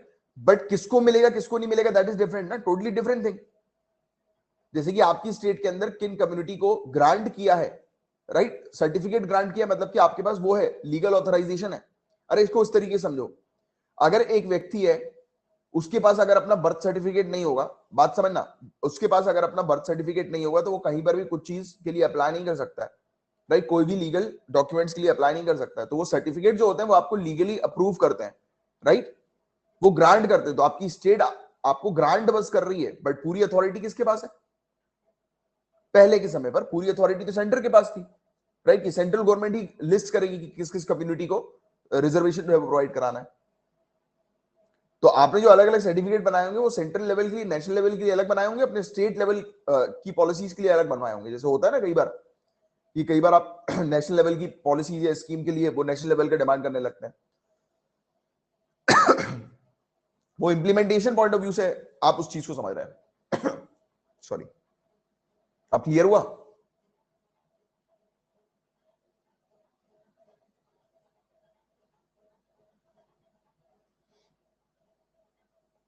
चलो आगे की बात करते हैं। साउथ अफ्रीका ने पेटेंट ग्रांट किया किसको? आर्टिफिशियल इंटेलिजेंस सिस्टम को। पॉइंट टू बी नोटेड, मतलब कि एक आप ये कह सकते हो कि एक रोबोट को पेटेंट ग्रांट कर दिया। जैसे होता है ना कि पेटेंट, जैसे मैं हूं, जैसे अपन है, अब अपनी ये देखिए आप, ये क्लास जो है इसका कॉपीराइट है, राइट? अपनी कंपनी के पास कॉपीराइट है इस क्लास का। तो पेटेंट, कॉपीराइट, ये सब किस में आ जाते हैं? इंटेलेक्चुअल प्रॉपर्टी में आ जाते हैं। हुआ क्या है, एक रोबोट को साउथ अफ्रीका ने पेटेंट ग्रांट कर दिया, बोल दिया कि एक रोबोट के अंडर जो होगा, यानी कि एक आर्टिफिशियल इंटेलिजेंस सिस्टम के अंडर जो होगा वो ये पेटेंट होगा फलाना। तो ये चीज हुई है इस बार, और उस चीज को इंटरनेशनल कम्युनिटीज ने भी रिजेक्ट कर दिया कि नहीं, ये पॉसिबल नहीं होगा। तो इसी के बारे में हम लोग बात करेंगे। इंटेलेक्चुअल प्रॉपर्टी राइट्स काफी इंपॉर्टेंट टॉपिक है आपका जीएस पेपर 3 के अंदर, और आज की डेट में तो काफी ज्यादा इंपॉर्टेंट भी हो गया, राइट? तो साउथ अफ्रीका ने पहली बार पूरे दुनिया भर में एक पेटेंट जो है वो ग्रांट किया है आर्टिफिशियल इंटेलिजेंस सिस्टम को, राइट? जो कि किससे रिलेटेड हम लोग को देखने को मिल रहा है? Food container based on fractal geometry innovation से रिलेटेड है। इनोवेशन के अंदर हमें बताया जा रहा है कि इंटरलॉकिंग ऑफ फूड कंटेनर्स, जो खाने वाने के जो कंटेनर्स होंगे उसको ये लॉक वगैरह कर देगा, और रोबोट के लिए इजी होगा कि उसको लेकर मूव कर सके वो। तो वही रेस्टोरेंट में बिजनेस वगैरह के लिए इस प्रकार की टेक्नोलॉजी, इस प्रकार का इनोवेशन ये हम लोग को देखने को मिल रहा है। सोफिया को तो ऊपर भेजा गया था ना मेरे ख्याल से, if I am not wrong, Sophia को स्पेस में ले जाने के लिए उन लोगों ने वो किया था। ये वो दूसरी, ये साउथ अफ्रीका की मैं दूसरी चीज की बात कर रहा हूँ, वो टॉपिक एक अलग है, ये दूसरा है। अब देखो पूरा मुद्दा क्या हम लोग को देखने को मिल रहा है। ये पेटेंट जो है बताया जा रहा है कि एक आर्टिफिशियल इंटेलिजेंस सिस्टम दाबूस इसको दिया गया है, जो कि एक ह्यूमन बीइंग नहीं है। This is the main issue that you need to understand, कि पेटेंट एक रोबोट को दिया है, राइट? पेटेंट दिया है मतलब कि उसको एक अधिकार दिया, क्या दिया? राइट दिया है, राइट? राइट किसके पास होते हैं? सिटीजन्स के पास राइट होते हैं, ह्यूमन बीइंग के पास राइट्स होते हैं, अधिकार होते हैं, राइट? जैसे किसी ह्यूमन बीइंग की अगर कोई प्रॉपर्टी है, अगर वो कोई छीन ले तो उसके पास अधिकार है कोर्ट में जाकर चैलेंज करने का, है कि नहीं? वही अधिकार, सेम अधिकार एक रोबोट को दिए जा रहा है। तो ये वाली चीज हुई है, और इसको लेकर बवाल उठ गया अभी, तो इसके बारे में हम लोग बात करेंगे। तो डाबुस क्या है? डाबुस तो ये डाबुस का फुल फॉर्म है device for autonomous bootstrapping of unified sentience. तो ये हम लोग को देखने को मिल रहा है, इसके बारे में समझते हैं थोड़ा। तो ये आर्टिफिशियल इंटेलिजेंस सिस्टम जो है ये क्रिएट किया गया है किसके द्वारा? स्टीफन थैलर के द्वारा, जो कि मतलब पायनियर माने जाते हैं आर्टिफिशियल इंटेलिजेंस और प्रोग्रामिंग की फील्ड में। मनुष्य के सोचने की प्रक्रिया की नकल करने की क्षमता रखता है ये सिस्टम, सिमुलेट करता है ह्यूमन ब्रेन स्ट्रॉमिंग को, और इसके आधार पर एक नए आविष्कार करने में ये सक्षम है। मतलब कि जिस प्रकार से ह्यूमन जो करता है ना, जैसे ह्यूमन किसी चीज को समझता है, जैसे कि आप हो, मैं आप लोग को पढ़ा रहा हूं, आप चीजों को समझ रहे हो, राइट? अंडरस्टैंडिंग बिल्डअप कर रहे हो, और उसके बाद क्या करोगे? अपने अकॉर्डिंग जो है वो लिखोगे, राइट? मेंस के लिए अपने अकॉर्डिंग सेंटेंस वगैरह फ्रेम करोगे अपनी अंडरस्टैंडिंग को ध्यान में रखते हुए, राइट? तो आप क्या कर रहे हो? उस चीज को और इंप्रूव कर रहे हो, एक फर्दर एक लेवल और आगे जो है वो जा रहे हो, राइट? तो सेम चीज वही होती है कि ह्यूमन किसी चीज को समझता है, सीखता है, ये रोबोट किसी चीज को पहले से को सिखाया जाएगा, ये समझ लेगा, और समझने के बाद उस समझ के अकॉर्डिंग एक नई चीज को इनोवेट कर देगा। तो इस प्रकार की चीज है। और देखिए कहीं ना कहीं इस प्रकार की जब टेक्नोलॉजी बनती है तो कहीं ना कहीं दिमाग में यही चीज आती है कि यार, जैसे होता है ना कई बार कई सारे जो आर्टिकल्स ऐसे सामने आते हैं, कुछ लोग साइंटिस्ट रिसर्चर बोलते हैं कि आने वाले समय में ह्यूमन ऐसी गलती ना कर दे कि रोबोट ह्यूमन को वो कर दे, कब्जा कर ले ह्यूमन के ऊपर, पता होगा आपको ये वाली बात भी, काफी सारे आर्टिकल्स, बड़े बड़े साइंटिस्ट, रिसर्चर ने इसके बारे में बात करी है। बहुत सारे साइंटिस्ट, रिसर्चर ने बात करी है इसके बारे में। स्टीफन हॉकिंग्स तक ने इस बारे में डिस्कस किया था, आपको शायद याद आ रहा हो। उन्होंने एक बार बोला था कि ह्यूमन की एक गलती होगी जो कि उसको ट्रैप कर देगी, रोबोट्स के कंट्रोल में उसको कर देगी। हाँ, टर्मिनेटर जैसे मूवीज वगैरह भी बनी है इसके ऊपर, राइट। और कहीं ना कहीं ऐसा लगता भी है कि इस प्रकार से टेक्नोलॉजी इतनी आगे जा रही है। अब देखो, उसको अधिकार देने हैं रोबोट को। अब रोबोट को, वो जो रोबोट मूवी नहीं आई थी कि किस प्रकार की हरकत कर दी थी, सेम वैसे ही हो रहा है ये सब। तो रोबोट को अगर अधिकार दे दोगे तो ह्यूमन को पिंजरे में बंद करके रखेगा वो, राइट। तो ये वाली चीज है कि ह्यूमन की एक गलती जो है वो ह्यूमन के लिए बहुत बड़ा नुकसान क्रिएट कर सकती है। तो ऐसे काफी सारे लोगों ने इस चीज पर पॉइंट आउट किया इन सेम चीजों के ऊपर। तो system simulates human brainstorming and create new invention. तो इस प्रकार की क्षमता रखता है ये डाबोस। तो डाबोस थोड़ा सा आप ध्यान में रखिएगा, एक विशेष प्रकार का आर्टिफिशियल इंटेलिजेंस सिस्टम है ये डाबोस। इसके लिए अक्सर सृजनात्मकता मशीन, क्रिएटिविटी मशीन, मतलब इसको कहा जाता है क्रिएटिविटी मशीन के नाम से इसको कहा जाता है, क्योंकि ये स्वतंत्र रूप से, इंडिपेंडेंट तरीके से जटिल कार्य करने में ये सक्षम हम लोग को देखने को मिलता है। क्रिएटिविटी मशीन्स की अगर हम लोग बात करें कि ये क्या होती है, तो ये एक प्रकार की प्रोसेस हम लोग को देखने को मिलती है कि मशीन जो है वो पहले तो प्रोसेस करेगी और क्रिटिकली एनालाइज करेगी डेटा को और सीखेगी उससे, राइट। प्रोसेस जो होता है वो मशीन लर्निंग की कैटेगरी में आ जाता है कि मशीन सीखती है और फिर खुद ब खुद उसको नई चीजों को इनोवेट करने की क्षमता रखती है। और एक बार मशीन लर्निंग फेज जैसे ही शुरू होता है, उसके बाद मशीन ऑटोनोमसली, मतलब बिना किसी, मतलब ह्यूमन इंटरवेंशन के, बिना किसी ह्यूमन की मदद से वो अपने आप जो है वो बनाना शुरू कर देगी, मतलब आविष्कार करना शुरू कर देगी, इनोवेशन करना शुरू कर देगी। अगर देखा जाए तो ह्यूमन के कंफर्ट के लिए बहुत अच्छी बात है, बट ऐसा आविष्कार ना कर दे कि वो बैंडी बजा डाले ह्यूमन की, राइट। ह्यूमन को फिर बांध दे वो, राइट। ह्यूमन को कंट्रोल करने लगे तो वो बड़ी डिफिकल्टी आ जाएगी। तो बैकग्राउंड की बात करेंगे इस, तो पेटेंट एप्लीकेशन जो कि लिस्ट हुई है डाबोस के, उसमें हम लोग को देखने को मिल रही है। पेटेंट एप्लीकेशन जो लिस्ट की गई है उसमें मेंशन्ड है कि डाबोस जो है वो इन्वेंटर है। डाबोस ने इन्वेंट किया है एक मतलब प्रोडक्ट को, एक मतलब इनोवेशन एक डाबोस की तरफ से आया है, राइट। तो पेटेंट ऑफिस में ये फाइल किया गया है पूरे दुनिया भर में, including United States, Europe, Australia और South Africa. United State patent and trademark office और यूरोपियन पेटेंट ऑफिस, इन्होंने इस एप्लीकेशन को रिजेक्ट कर दिया है, राइट, फॉर्मल एग्जामिनेशन फेज में। अब एक्सपर्ट्स का क्या ओपिनियन है, तो 3 रीजन जो है वो एक्सपर्ट्स ने दिए हैं। पहली बात तो पेटेंट लॉ सिर्फ और सिर्फ ह्यूमन इन्वेंटर को, ह्यूमन इन्वेंटर को ही प्रोवाइड किया जाएगा, ना कि आर्टिफिशियल इंटेलिजेंस को। ये क्लियर, ये चीज हम लोग को देखने को मिलती है। दूसरा रीजन ये बताया गया है कि पर्पस जो पेटेंट का होना चाहिए और उसके अंदर जो एलिमेंट जिसकी आवश्यकता होनी चाहिए वो मेंटल कंसेप्शन होना चाहिए, राइट। अब ब्रेन तो है नहीं रोबोट के पास, तो ऑब्वियस ही बात है कि मेंटल कंसेप्शन सिर्फ और सिर्फ ह्यूमन माइंड ही इस चीज के लिए केपेबल है, राइट। तो वाली चीज इसके अंदर एप्लीकेबल नहीं होती। और फाइनली इन्वेंटरशिप जो है वो अधिकार के साथ आती है, और आर्टिफिशियल इंटेलिजेंस जो है वो लीगली, मतलब किसी प्रकार से ये ऐसी चीज पोजेस नहीं कर सकता, यानी कि उसका लीगल अधिकार जो है वो आर्टिफिशियल इंटेलिजेंस के पास नहीं है। अगर आप बोलते कि इसका जो क्रिएटर है, जिसकी अभी हमने थोड़ी देर पहले बात करी थी, डाबोस, किसने बनाया डाबोस को? Stephen Thaler, right. तो स्टीफन थैलर की अगर बात होती तो समझ में आता कि चलो ठीक है, स्टीफन थैलर को ये राइट प्रोवाइड किए जा रहे हैं, बट ये राइट जो है वो देने की बात कर दी साउथ अफ्रीका ने इसको, आर्टिफिशियल इंटेलिजेंस सिस्टम को। तो it will be dangerous in future. तो ये चीज है गाइस। अब आपको यहाँ पर सीखने वाली चीज क्या है? एक तो ये इस प्रकार की घटना घटी, तो ये आपको सीखने वाली चीज है। दूसरी सीखने वाली चीज है कि आर्टिफिशियल इंटेलिजेंस को किसी भी प्रकार के अधिकार जो है वो अभी लीगली प्राप्त नहीं है।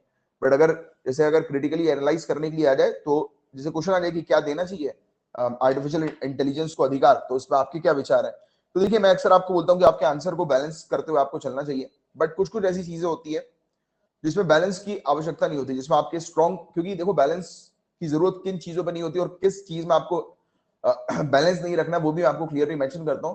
जहां पर भी पॉलिटिक्स से रिलेटेड कुछ इशू हो, कुछ बात हो, या फिर कोई गंभीर मुद्दा हो, उसमें आप डिप्लोमेटिक चलो, उसमें आप डिप्लोमेटिक बन जाओ, this is very important.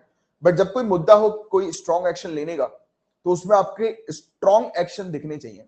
Strong action यानी कि आपका बिल्कुल, जैसे मैंने भी कुछ दिनों पहले भी आपको बताया था, जैसे कि सी सेट में क्वेश्चन आते हैं कि आपका बेस्ट फ्रेंड है, बिल्कुल बेस्ट फ्रेंड आपके, मतलब बहुत ही दुख के पीरियड में भी आपका साथ देता है, बट आपने देख लिया कि वो चीटिंग कर रहा है एग्जामिनेशन हॉल में, तो क्या आप उसको टीचर के सामने, मतलब टीचर को उसकी कंप्लेंट कर दोगे आप डायरेक्टली, या फिर आप उसको एग्जाम के बाद जो है वो बोलोगे कि भाई मत किया अगर चीटिंग, नहीं तो अगली बार पकड़ा जाएगा? तो क्या आप उसको एग्जाम के बाद बोलोगे कि नहीं, आपको तुरंत जो है उसकी कंप्लेन करनी, भले ही आपके इंटेंशन ऐसे हैं कि नहीं यार आपका दोस्त है, आपको उसकी मदद करनी है, बट क्या होगा कि आप जब एग्जाम में इस चीज को मेंशन कर दोगे ना, तो सामने से उस चीज को किस प्रकार से इंटरप्रेट किया जाएगा मैं आपको बताता हूँ। ऐसा सोचा जाएगा कि कल को अगर आपके कोई रिलेटिव है, आपका कोई फैमिली मेंबर है, आपको कोई परिजन है, दोस्त है, बेस्ट फ्रेंड, अगर कोई मर्डर कर देगा तो आप उसको बचा लोगे, कोई हीनियस क्राइम कर देगा तो आप उसको बचा लोगे, राइट। तो वो इस तरीके से चीजों को देखा जाता है। और तो जहां पर भी स्ट्रॉन्ग ओपिनियन की जरूरत पड़े, ओपिनियन की आवश्यकता पड़े, वहां पर स्ट्रांगली आपको जो है वो चीजों को रखना है। Understanding the point. तो ये वाली चीज है, इसके बारे में आप लोग को मतलब ये पता होना चाहिए क्लियरली। और इस टॉपिक के अंदर आप मेंशन करेंगे कि it will be dangerous for humans, right. अगर ह्यूमन जो है वो इस प्रकार से आर्टिफिशियल इंटेलिजेंस को अगर अधिकार दे देगा तो in future it will be dangerous, right. नहीं देना है हम लोग को नहीं तो फिर ह्यूमन जो है वो पपेट बन जाएगा। चलो, वर्ल्ड लायन डे 2021 की हम लोग डिस्कशन करते हैं। तो हर साल वर्ल्ड लायन डे कब मनाया जाता है? 10 अगस्त को, याद रखिएगा। लायन को बचाने के लिए, कंजर्व करने के लिए, प्रोटेक्ट करने के लिए अवेयरनेस इस दिन क्रिएट की जाती है। ये इनिशिएटिव किस चीज के लिए? बिग कैट्स यानी कि लायन को प्रोटेक्ट करने के लिए हम लोग को देखने को मिलता है। 2013 से शुरू हुआ और पहला वर्ल्ड लायन डे कब हुआ? तो 10 अगस्त 2013 को ही हम लोग को देखने को मिला। लायन की पॉपुलेशन में 80% की गिरावट रिकॉर्ड की गई है पिछले 100 सालों में, 80% गिरावट। लायंस के बारे में बात करें तो इनका साइंटिफिक नेम हम लोग को पैंथेरा लियो देखने को मिलता है, पैंथेरा लियो। और लायन जो है गाइस ये दो सब स्पीसीज में डिवाइडेड है। अफ्रीकन लायन जिसको पैंथेरा लियो लियो के नाम से जाना जाता है, और एशियाटिक लायन जो कि पैंथेरा लियो पर्सिका के नाम से जाना जाता है, इसका साइंटिफिक नेम है, राइट। तो लियो आपको ध्यान में रखना है। और रोल एनिमल किंगडम में इसका क्या होता है? तो बहुत ही महत्वपूर्ण इसका रोल हम लोग को पूरे के पूरे इकोसिस्टम में देखने को मिलता है। प्रेडेटर की कैटेगरी में सबसे टॉप लेवल पर है, शिकारियों की कैटेगरी में सबसे टॉप लेवल पर ये हम लोग को देखने को मिलता है, एपेक्स लेवल पर हम लोग को देखने को मिलता है। इसकी रिस्पॉन्सिबिलिटी क्या होती है? ग्रेजर्स की पॉपुलेशन को चेक करना। ये अटैक करता है ना ग्रेजर्स के ऊपर, ये खाने वाली, घास फूस खाने वाली जो प्रजातियां हम लोग को देखने को मिलती हैं, तो उनके ऊपर ये अटैक करता है और उनकी पॉपुलेशन को कंट्रोल करता है, उनको मार के, राइट। और इकोलॉजिकल बैलेंस जो है वो मेंटेन करता है। इवन कहा यह भी जाता है कि ये अपने जो शिकार है उसको हेल्दी रखने में भी मदद करता है। अब आप बोलोगे कैसे हेल्दी रखने में मदद कर रहा है? तो खा जा रहा है, कैसे हेल्दी रखने में मदद कर रहा है? मैं आपको बताता हूं, यहां पर ये कॉन्सेप्ट लगाया जाता है कि जो वीकेस्ट मेंबर है उनका, उस झुंड का, राइट, तो उसका शिकार कर ले रहा है, क्योंकि जो वीक नहीं है वो तो भाग जा रहा है। जैसे होता है ना कि शेर जो है वो शिकार करने के लिए पीछे भगता है, झुंड के पीछे भगता है, तो अब उस झुंड में जो सबसे वीक होगा वो मर जाएगा, जो सबसे स्ट्रांग होगा वो बच जाएगा, है ना। तो इस प्रकार की इस थ्योरी पर हम लोग को देखने को मिलता है कि ये बिलीव रहता है कि ये मदद करता है कि उस झुंड में सबसे स्ट्रॉन्गेस्ट जो है वो सर्वाइव करे। स्ट्रॉन्गेस्ट सर्वाइवल वाला आपको एक थ्योरी पता होगी, इसमें आती है, साइंस एंड टेक्नोलॉजी में एक थ्योरी हम लोग को देखने को मिलती है। किसी को नाम याद है कि वो थ्योरी का एग्जैक्टली नाम क्या है? मुझे भी याद नहीं आ रहा, किसी को याद है तो बताओ। कि वो थ्योरी होती है ना कि स्ट्रॉन्गेस्ट जो होगा वो सर्वाइव करेगा। क्या नाम था उस थ्योरी का? बहुत अच्छा सा नाम है उस थ्योरी का, सर्वाइवल ऑफ द फिटेस्ट। नहीं नहीं, उसका एक अलग नाम है, वो नाम से चलती है वो थ्योरी, वो नाम एक अलग नाम है यार, उसका नाम है एक बढ़िया सा नाम है। चलो किसी को याद आए बाद में तो बताना। नहीं, सर्वाइवल ऑफ फिटेस्ट तो है, बिल्कुल ये उसी की कैटेगरी में आता है, बट उसका एक अलग नाम है, कुछ अलग नाम से उसको जाना जाता है। नहीं नहीं नहीं, वो एक अलग नाम है। वो मैं आपको वो टर्म की बात करना चाह रहा हूँ, टर्म। हाँ हाँ हाँ हाँ हाँ, Darwinian theory, Darwinian theory, Darwin theory, Darwin theory, बिल्कुल सही। तो उनकी थ्योरी हम लोग को देखने को मिलती है। Very good, very good. Preeti ji ने बताया, वेरी गुड, वेरी गुड। हाँ, तो आप तो मेरे मेरे ख्याल से साइंस बैकग्राउंड से भी बिलोंग करते हो, तो आपको तो पता ही होना चाहिए। Very good, very good. चलो, तो इस प्रकार से ये हेल्प भी करता है डिजीज कंट्रोल में, डिजीज कंट्रोल करने में हेल्प भी करता है, राइट। कि उनके झुंड में किसी प्रकार की डिजीज ना हो जाए तो उसको कंट्रोल करने में भी ये लायन जो है वो मदद करता है। ठीक है, तो देखो, मतलब राजा की सोच देखो, आप बात समझ रहे हो कि राजा अगर किसी को दंड भी दे रहा है, किसी को मार भी रहा है, राइट, तो भी कहा जा रहा है कि वो मदद कर रहा है। तो कल को आप डीएम बनोगे तो आप कोई भी अपना एक्शन लोगे, भले ही कितना भी स्ट्रिक्ट एक्शन लो, आपकी तारीफ ही होनी है। जैसे कि आप डीएम बन गए, आप किसी की शादी में नहीं जाओगे अगर बाई चांस, राइट, फिर बाद में अगर जैसे कि वो आया आपसे मिलने, आपके घर पे मिलने आया सामने वाला व्यक्ति जिसकी शादी में नहीं गए, तो सामने वाला व्यक्ति उस समय सोचेगा कि अरे यार नहीं यार, वो तो मेरा दोस्त बहुत बिजी था इसलिए शादी में नहीं आया, क्या बताया। वो परिवार के दूसरे लोगों को भी बोलेगा वो मेरा दोस्त है बट वो बिजी था इसलिए नहीं आ पाया वो, और कोई वजह नहीं थी। क्या है, मतलब आप खुद के इंटेंशन से भी नहीं जाना चाहोगे तो भी वो इस प्रकार का आपका माहौल बन जाएगा, क्योंकि राजा राजा कुछ भी करे वो राजा ही रहेगा, मतलब कि उसकी कोई भी बुराई नहीं करेगा किसी भी तरीके से भी। और बट अगर एक कॉमन मैन है तो शादी में नहीं जाओगे तो मुंह फुलाने लगेंगे, मुंह बनाने लगेंगे कि देखो साले हमारी शादी में नहीं आए, हम भी नहीं आएंगे तुम्हारी शादी में, राइट, ऐसी चीज है। बट जहां डीएम बन गए, जहां आईएएस आईपीएस बन गए, तो वहां तो दुनिया सलाम ठोकेगी दुनिया। तो तैयारी बेहतरीन रखो यार।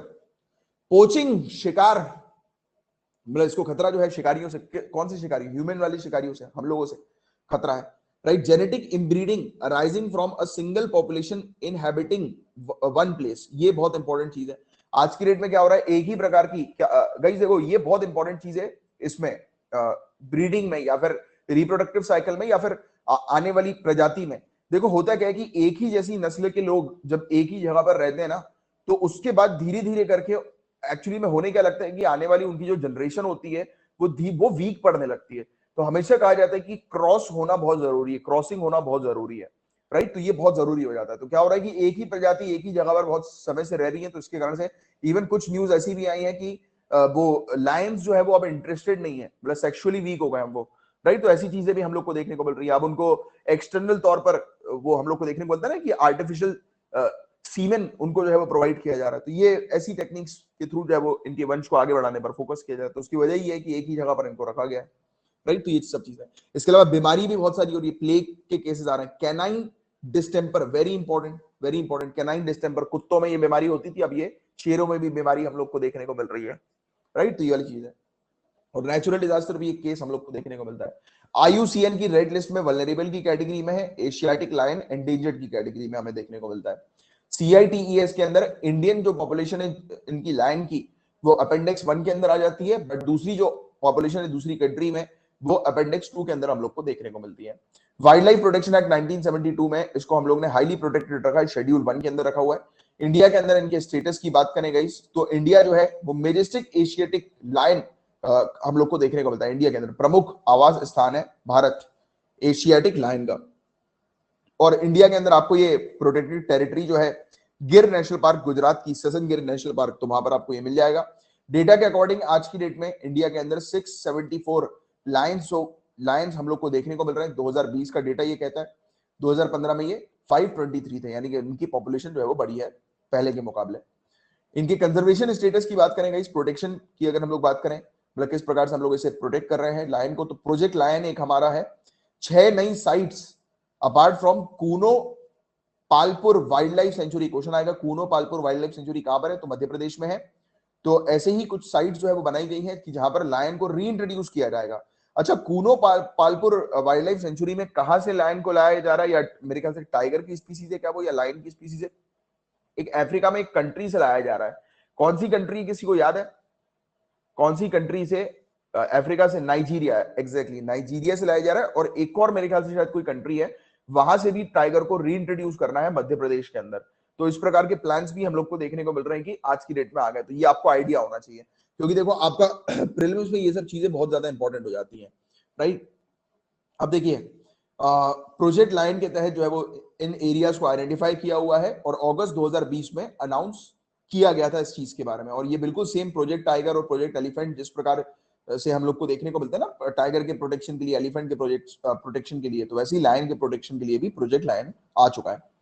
और ये प्रोग्राम जो है वो लॉन्च किया गया है एशियाटिक लायन को प्रोटेक्ट करने के लिए, कंजर्व करने के लिए, संरक्षित करने के लिए, राइट। जो कि मतलब जिनकी जो बस पॉपुलेशन जो सीमित जो हम लोग को देखने को मिलती है गुजरात के एशियाटिक लायन लैंडस्केप पर हम लोग को देखने को मिलती है, right. Last remaining wild population इनकी यहीं पर ही है। और इससे पहले एशियाटिक लायन कंजर्वेशन प्रोजेक्ट जो था वो लॉन्च किया गया था union ministry of environment, forest and climate change के द्वारा, और 3 फाइनेंशियल ईयर के लिए इसे अप्रूव किया गया है। 2018 से लेकर 2021 तक का ये हम लोग को देखने को मिला है इससे पहले। और डिजीज कंट्रोल, वेटनरी केयर, मतलब ओवरऑल एशियाटिक लायन कंजर्वेशन के लिए ये सभी चीज इस प्रोजेक्ट के अंदर इंक्लूडेड हम लोग को देखने को मिल रही है, राइट। और लायन का सेंसस भी होता है 5 सालों में एक बार, लायन का सेंसस हम लोग को देखने को मिलता है। 2020 का लेटेस्ट सेंसस आप ध्यान में रखिएगा, कितना है, 674 ही है ना, 674 लायन की पॉपुलेशन हम लोग को देखने को मिल रही है, इतनी है ना, ये याद रखना आपको ये चीज। हाँ देखो 674 लायन की पॉपुलेशन है 2020 के अकॉर्डिंग। 2015 में 523, 2015 याद ना भी रखो तो भी चलेगा, ये वाली चीज आप याद रखो। अच्छा, टाइगर का जरा बता दो, याद करो टाइगर की कितनी पॉपुलेशन हम लोग को कहां कहां पर देखने को मिलती है, बताओ जरा। टॉप नंबर 1 पे टाइगर सबसे ज्यादा कहां पर हम लोग को देखने को मिलता है? Tiger MP. नंबर 2 पे बताओ, नंबर 2 पे कौन सा है? अरे बहुत खतरनाक तेजी से लिख दिया यार, बहुत ही बढ़िया यार, बहुत ही बढ़िया।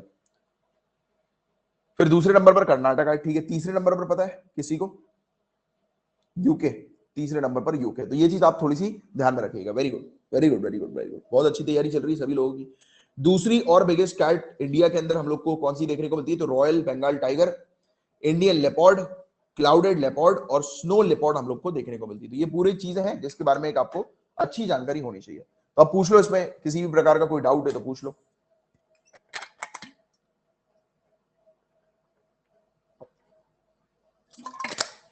वेरी गुड, सभी लोग ने बहुत बढ़िया आंसर दिया। आंसर देते रहा करो, it is very important.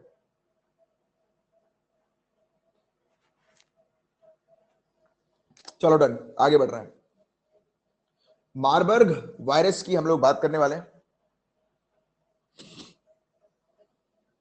Waste Africa के अंदर पहला केस हम लोग को देखने को मिला है और एक्सट्रीमली कंटेजियस, काफी तेजी से फैलने वाला ये केस हम लोग को वेस्ट अफ्रीका में पहला केस देखने को मिला है। वेस्ट अफ्रीका में पहला केस है, इसका मतलब ये नहीं कि ये वायरस जो है वो अभी नया नया है, ये वायरस पुराना ही है, राइट। तो ये डेडली मारबर्ग वायरस हम लोग को देखने को मिला है, कंफर्म किया गया है गुनिया में, राइट। ये वायरस पहला केस पहली बार आइडेंटिफाई किया गया था जस्ट 2 महीने में कंट्री के अंदर, जब कंट्री इबोला फ्री डिक्लेयर की गई थी। तो गुनिया को जब इबोला फ्री डिक्लेयर किया गया उसके 2 महीने के बाद अब ये पहला केस हम लोग को इस वायरस का देखने को मिल रहा है दुनिया में, राइट। दोनों ही मारबर्ग का केस और इबोला का केस ये डिटेक्ट किया गया था गुनिया में। और किस डिस्ट्रिक्ट के अंदर ये डिटेक्ट किया गया था? डुआ, पता नहीं इसको स्पेल किस प्रकार से करेंगे, बड़ा खतरनाक जिला है ये, गुएकेडो। गुएकेडो, तो गुएकेडो जिला ये हम लोग को देखने को मिल रहा है, राइट। पहला केस हम लोग को 2014 से 2016 के बीच में देखने को मिला था इबोला एपिडेमिक का। और हिस्ट्री में सबसे ज्यादा हम लोग को ये देखने को मिला, सबसे ज्यादा, सबसे बड़ा केस हम लोग, लार्जेस्ट केस हम लोग को यहाँ पर देखने को मिल रहा है इबोला का, राइट। इसी क्षेत्र में गुनिया के साउथ ईस्टर्न फॉरेस्ट क्षेत्र में हम लोग को देखने को मिला है। तो आपको बस ये गुनिया बहुत अच्छे से ध्यान में रखना है कि इबोला के मामले में भी इसकी हालत खराब हुई और अगेन एक नया वायरस यहाँ पर आ चुका है, राइट। इसकी हालत खराब हुई है। मारबर्ग वायरस की अगर हम लोग बात करें, मारबर्ग वायरस डिजीज की, तो बहुत तेजी से फैलने वाली ये डिजीज हम लोग को देखने को मिलती है, राइट। वायरुलेंट डिजीज है, हाईली वायरुलेंट डिजीज, काफी तेजी से फैलती है ये। हेमरेज फीवर हो जाता है इसमें, राइट। और ये बैट से ही, जैसे इबोला वायरस बैट से ही हम लोग को देखने को मिलता है, चमगादड़ से ही देखने को मिलता है, वैसे सेम ये भी चमगादड़ से ही आता है, राइट। और फर्टालिटी रेशियो इसका 88% का है, मतलब कि 10 लोग को अगर ये अफेक्ट हुए 10 लोग, तो उनमें से मान के चलो कि 9 लोग की तो मौत पक्की है, 9 लोग की मौत पक्की है, राइट। तो ये चीज हम लोग को देखने को मिल रही है। और साथ ही साथ खतरनाक जिला, खतरनाक जिला, अच्छा। साथ ही साथ ये सेम फैमिली का हम लोग को देखने को मिलता है वायरस जो कि इबोला वायरस डिजीज करता है। तो इबोला वायरस डिजीज की फैमिली और इसकी मारबर्ग की फैमिली, ये सेम ही फैमिली के हम लोग को देखने को मिल रहा है। और 2 बड़े आउटब्रेक जो है वो हम लोग को देखने को मिले थे, मारबर्ग के और मतलब फ्रैंकफर्ट हम लोग को देखने को मिला था जर्मनी के अंदर। तो वहां पर मारबर्ग और फ्रैंकफर्ट, ये साइमल्टेनियसली 2 बड़े आउटब्रेक जो है वो हम लोग को देखने को मिले थे। फिर बेलग्रेड सर्बिया, तो 1967 में यहां पर भी ये जो है वो 2 लार्ज आउटब्रेक जो है वो देखने को मिले, तो सर्बिया और जर्मनी। तो यहां पर बहुत तेजी से ये वायरस जो है वो फैला था, राइट। ये डिजीज जो है वो फैली थी। और ये आउटब्रेक किस कारण से हुआ था? देखो इन लोग की हरकतें देखो, ह्यूमंस की, हम लोगों की। हम लैब्स में रिसर्च वगैरह करते रहते हैं अच्छी चीजों के लिए, बट लैब्स में कुछ ऐसी चीज हो जाती है कि जिसके कारण से वायरस जो है वो निकल जाता है। जैसे कि बात की जाए अगर इसकी भी, कोरोना वायरस की भी, राइट। तो वुहान की लैब में कहा जाता है कि लैब से ही ये वायरस जो है वो निकला है। तो वैसे ही कुछ लेबोरेटरी वर्क जो है जिसमें उपयोग किया जा रहा था अफ्रीकन ग्रीन मंकी का, ये इसका साइंटिफिक नेम हम लोग को देखने को मिल रहा है सर्कोपेथिकस एथियोप्स। एथियोप्स, तो ये इसका साइंटिफिक नेम है, जिसे इन बंदरों को, अफ्रीकन ग्रीन मंकी को जो है वो युगांडा से लाया गया था। और फिर लैब के अंदर ही कुछ कार्य ऐसा हो रहा था जहां पर आउटब्रेक हो गया, ये वायरस जो है वो रिलीज हो गया, राइट। और आउटब्रेक और स्पोरेडिक केस, यानी कि काफी तेजी से ये फैलने वाले जो केस हम लोग को देखने को मिल रहे हैं, ये कॉन्गो के अंदर, केनिया के अंदर, साउथ अफ्रीका और युगांडा के अंदर हम लोग को देखने को मिले हैं। और 12 मेजर मार्बर्ग आउटब्रेक जो है वो 1967 से अभी तक जो है वो हो चुके हैं सदर्न और ईस्टर्न अफ्रीका में। तो क्वेश्चन देखो आपसे ये पूछा जाएगा कि मार्बर्ग जो है वो क्या किसी प्रकार का नया वायरस है क्या? तो आपको ध्यान में रखना है, मार्बर्ग जो है वो नया वायरस नहीं है, ये पहले पुराना ही वायरस हम लोग को देखने को मिल रहा है। अभी रिसेंटली जो है ये अफ्रीका के अंदर, वेस्ट अफ्रीका के अंदर इसका पहला केस जो है वो रिकॉर्ड किया गया है। ह्यूमन इन्फेक्शन की अगर हम लोग बात करें तो human infection Marburg virus disease का बताया जाता है कि ये ज्यादातर हम लोग को माइंस में देखने को मिलता है या फिर केव्स में देखने को मिलता है, जहां पर रोसिटस बैट कॉलोनीज मौजूद होती है। यानी कि ये वाली रोसिटस चमगादड़ की प्रजाति जो होती है, जहां पर माइंस के अंदर, केव्स के अंदर, गुफाओं के अंदर, तो वहां पर जब ह्यूमन जाता है तो ह्यूमन को उन बैट से ये वायरस जो है वो हो जाता है, राइट। और रोसिटस जो ये बैट हम लोग को देखने को मिलता है, तो ये जीनस है ओल्ड वर्ल्ड फ्रूट बैट का या फिर मेगा बैट का, ये जीनस हम लोग को देखने को मिलता है, राइट।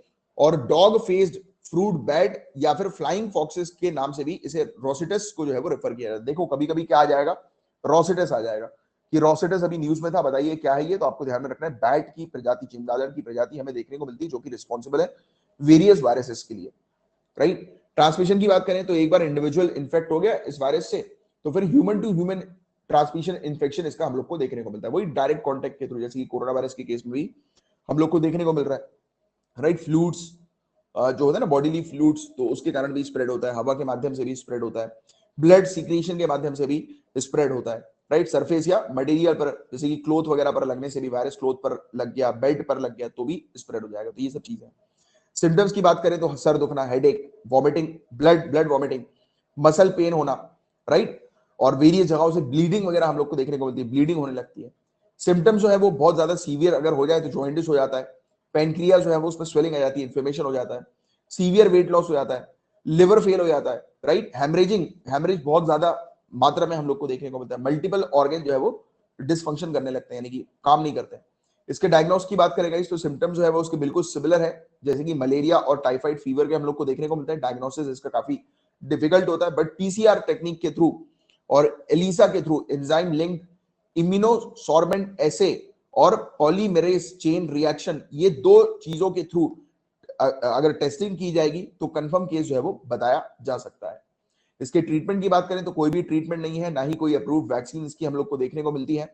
सपोर्टिव हॉस्पिटल थेरेपी दी जाती है, जैसे कि कोरोना वायरस के केस में अगर बुखार आ गया तो बुखार की दवाई दे दो, सर्दी हो गई सर्दी की दवाई दे दो, इस टाइप से, राइट। सपोर्टिव हॉस्पिटल थेरेपी के अंदर हमें पेशेंट के फ्लूइड को बैलेंस करने के लिए, जैसे उसको ग्लूकोज चला दिया, इलेक्ट्रोलाइट चला दिया, बॉडी के ऑक्सीजन स्टेटस को मेंटेन करवाया, ब्लड प्रेशर के लिए दवाई दे दी, राइट। ब्लड की कमी हो रही है तो ब्लड चढ़ा दिया गया, क्लॉटिंग हो रही है तो किसी प्रकार की दवाई दे दी क्लॉटिंग को रोकने के लिए, राइट, मतलब क्लॉटिंग को बढ़ाने के लिए, राइट। तो ये वाली चीज हम लोग को देखने को मिल रही है। और ट्रीटमेंट की अगर हम लोग बात करें, किसी भी इन्फेक्शन वगैरह होता है, कॉम्प्लिकेट करता है इन्फेक्शन, तो उसका, उस इन्फेक्शन का ट्रीटमेंट करो, मतलब सपोर्टिव ट्रीटमेंट। तो ये सब चीजें इसके अंदर हम लोग को देखने को मिल रही है। अब बताओ कोई किसी प्रकार का कोई डाउट है तो पूछ लो।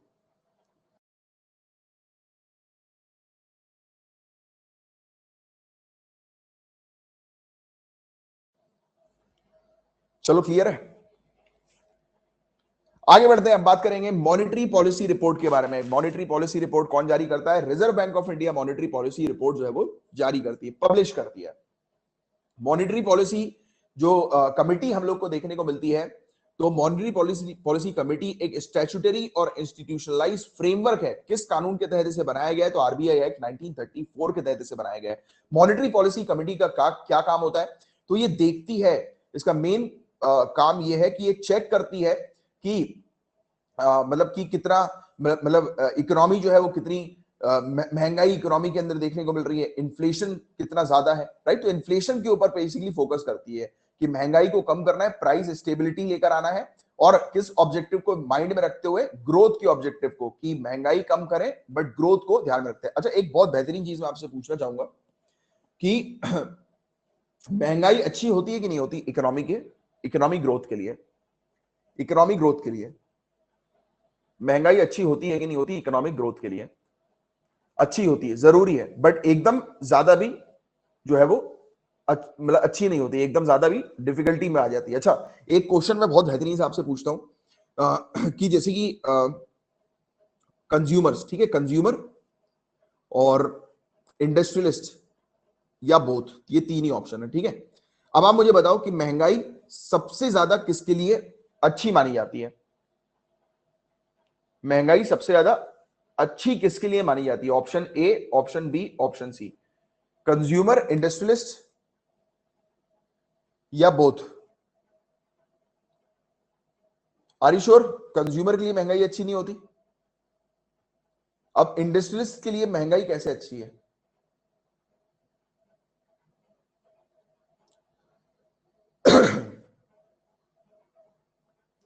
Profits, high profit, exactly. Industrialist हमेशा डिमांड करता है कि उसको चाहिए महंगाई की, महंगाई, इन्फ्लेशन चाहिए उसे।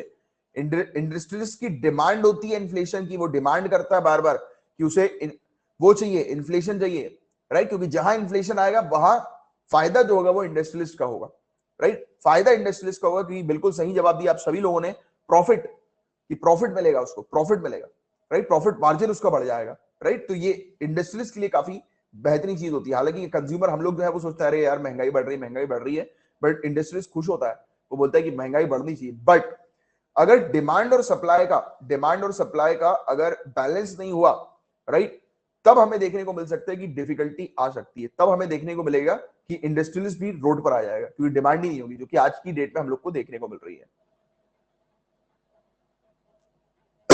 राइट, तो ये वाली चीज है। और इकोनॉमिक्स में एक चीज हमेशा ध्यान में रखो गाइस, इकोनॉमिक्स को आप लोग को रटने की जरूरत नहीं है, उसको समझने की बहुत ज्यादा जरूरत है, क्योंकि इकोनॉमिक्स जहां पर समझ में आएगी ना, वहां पर आपका काम होगा। सॉरी, नहीं मैंने तो ज्यादा की बात नहीं करी ना, मैंने तो आपको बस इन्फ्लेशन की बात करी। मैंने आपको बोला था ना कि कुछ भी चीज हो, हर लाइफ में जो भी चीजें अगर ज्यादा होंगी तो नुकसानदायक होंगी, राइट? चाहे पढ़ाई भी क्यों ना हो, अगर आप घंटों तक पढ़ाई करते रहोगे, क्योंकि ब्रेन की कैपेसिटी नहीं है उतना स्टोर करने की, तो मतलब ही नहीं रहेगा। उतना ही स्टोर करो जितनी उसकी कैपेसिटी है, खाना उतना ही खाओ जितनी पेट की कैपेसिटी है। बात समझ रहे हो? इन्फ्लेशन उतना ही होना चाहिए जितना कि कंट्री के ग्रोथ के लिए इंपॉर्टेंट है, जरूरी है, राइट? बात समझ रहे हो? जरूरी है कंट्री की ग्रोथ के लिए, उतना उतना ही होना चाहिए, राइट? अब देखो, मॉनेटरी पॉलिसी कमिटी, क्वेश्चन आएगा कि कौन निर्धारित करती है पॉलिसी इंटरेस्ट रेट को, यानी कि रेपो रेट को, कि जिसके तहत इन्फ्लेशन टारगेट जो है वो अचीव किया जा सके, जो कि आज की रेट का है 4% प्लस माइनस 2%। तो 4% प्लस माइनस 2% ये हम लोग को टारगेट देखने को मिलता है, इन्फ्लेशन टारगेट। तो ये तो सभी को रटा ही होगा, पता ही होगा, राइट? तो ये कौन निर्धारित करता है? तो मॉनेटरी पॉलिसी कमिटी जो है वो निर्धारित करती है। अच्छा, मॉनेटरी पॉलिसी कमिटी की मीटिंग जो है वो कब कब होती है? मॉनेटरी पॉलिसी कमिटी जो है वो कब कब बैठती है, कब कब इसकी मीटिंग होती है, कब कब अपनी रिपोर्ट जो है वो जारी करती है? कोई बताएगा?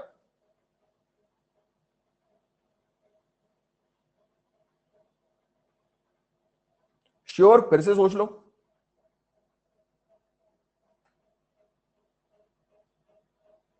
2 महीने में एक बार, 2 महीने में एक बार, बिल्कुल सही। मैं एक बार और इसको कंफर्म कर लेता हूं, क्योंकि अभी इसके अंदर चेंजेस आए हैं।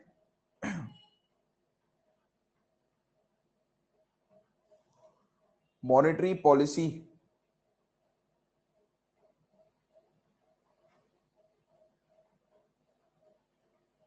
अभी लेटेस्ट चेंज है इसमें, मैंने भी एक क्वेश्चन भी दिया था आपको।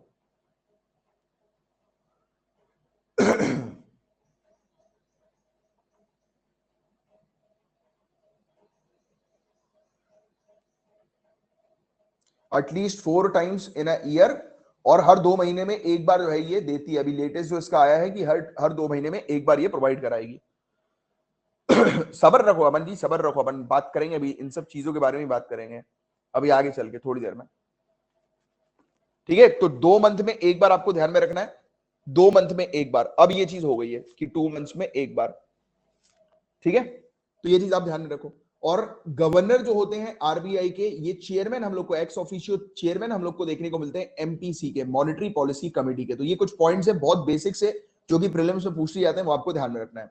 ये टॉपिक न्यूज में क्यों है? क्योंकि आरबीआई ने अभी अपनी एक रिपोर्ट जो है वो जारी करी है, दैट्स व्हाई ये टॉपिक न्यूज में है। पॉलिसी रेट को इसने चेंज नहीं किया है लगातार 7वीं बार इन अ रो। तो ये पॉइंट ध्यान में रखो कि पॉलिसी रेट जो है वो चेंज नहीं हुए हैं, राइट? और आरबीआई ने एक चीज बोली है सेंटर और स्टेट को, जो कि जनता चिल्ला चिल्ला के बोल रही है कि फ्यूल के ऊपर टैक्सेस को कम कर दो, फ्यूल के ऊपर टैक्सेस को कम कर दो, बट सरकार करने को नहीं तैयार।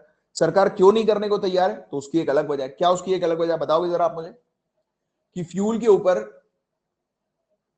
क्यों नहीं कर रही है टैक्स को रिड्यूस सरकार?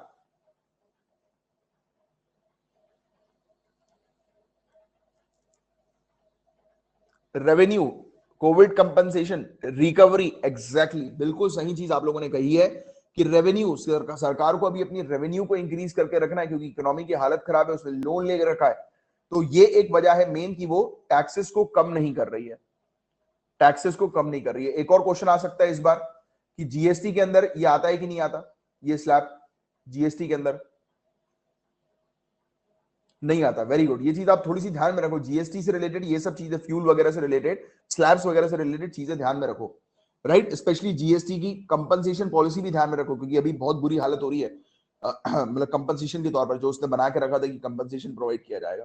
तो देखो रेपो रेट कितना है, तो आपको ध्यान में रखना है 4%। और देखो ये सब चीजें जो है ना, आप जब भी इससे रिलेटेड अपने जनरल स्टडीज में नोट्स बनाओ, वहां पर लिख लेना कि आपको जो है वो उसको चेक करना है एग्जाम में, प्रीलिम्स का जब रिवीजन करोगे ना, प्रीलिम्स के 15 दिन 20 दिन पहले, राइट, ये सब फैक्ट्स का, तो इन सब फैक्ट्स को एक बार फिर से आपको देख लेना है।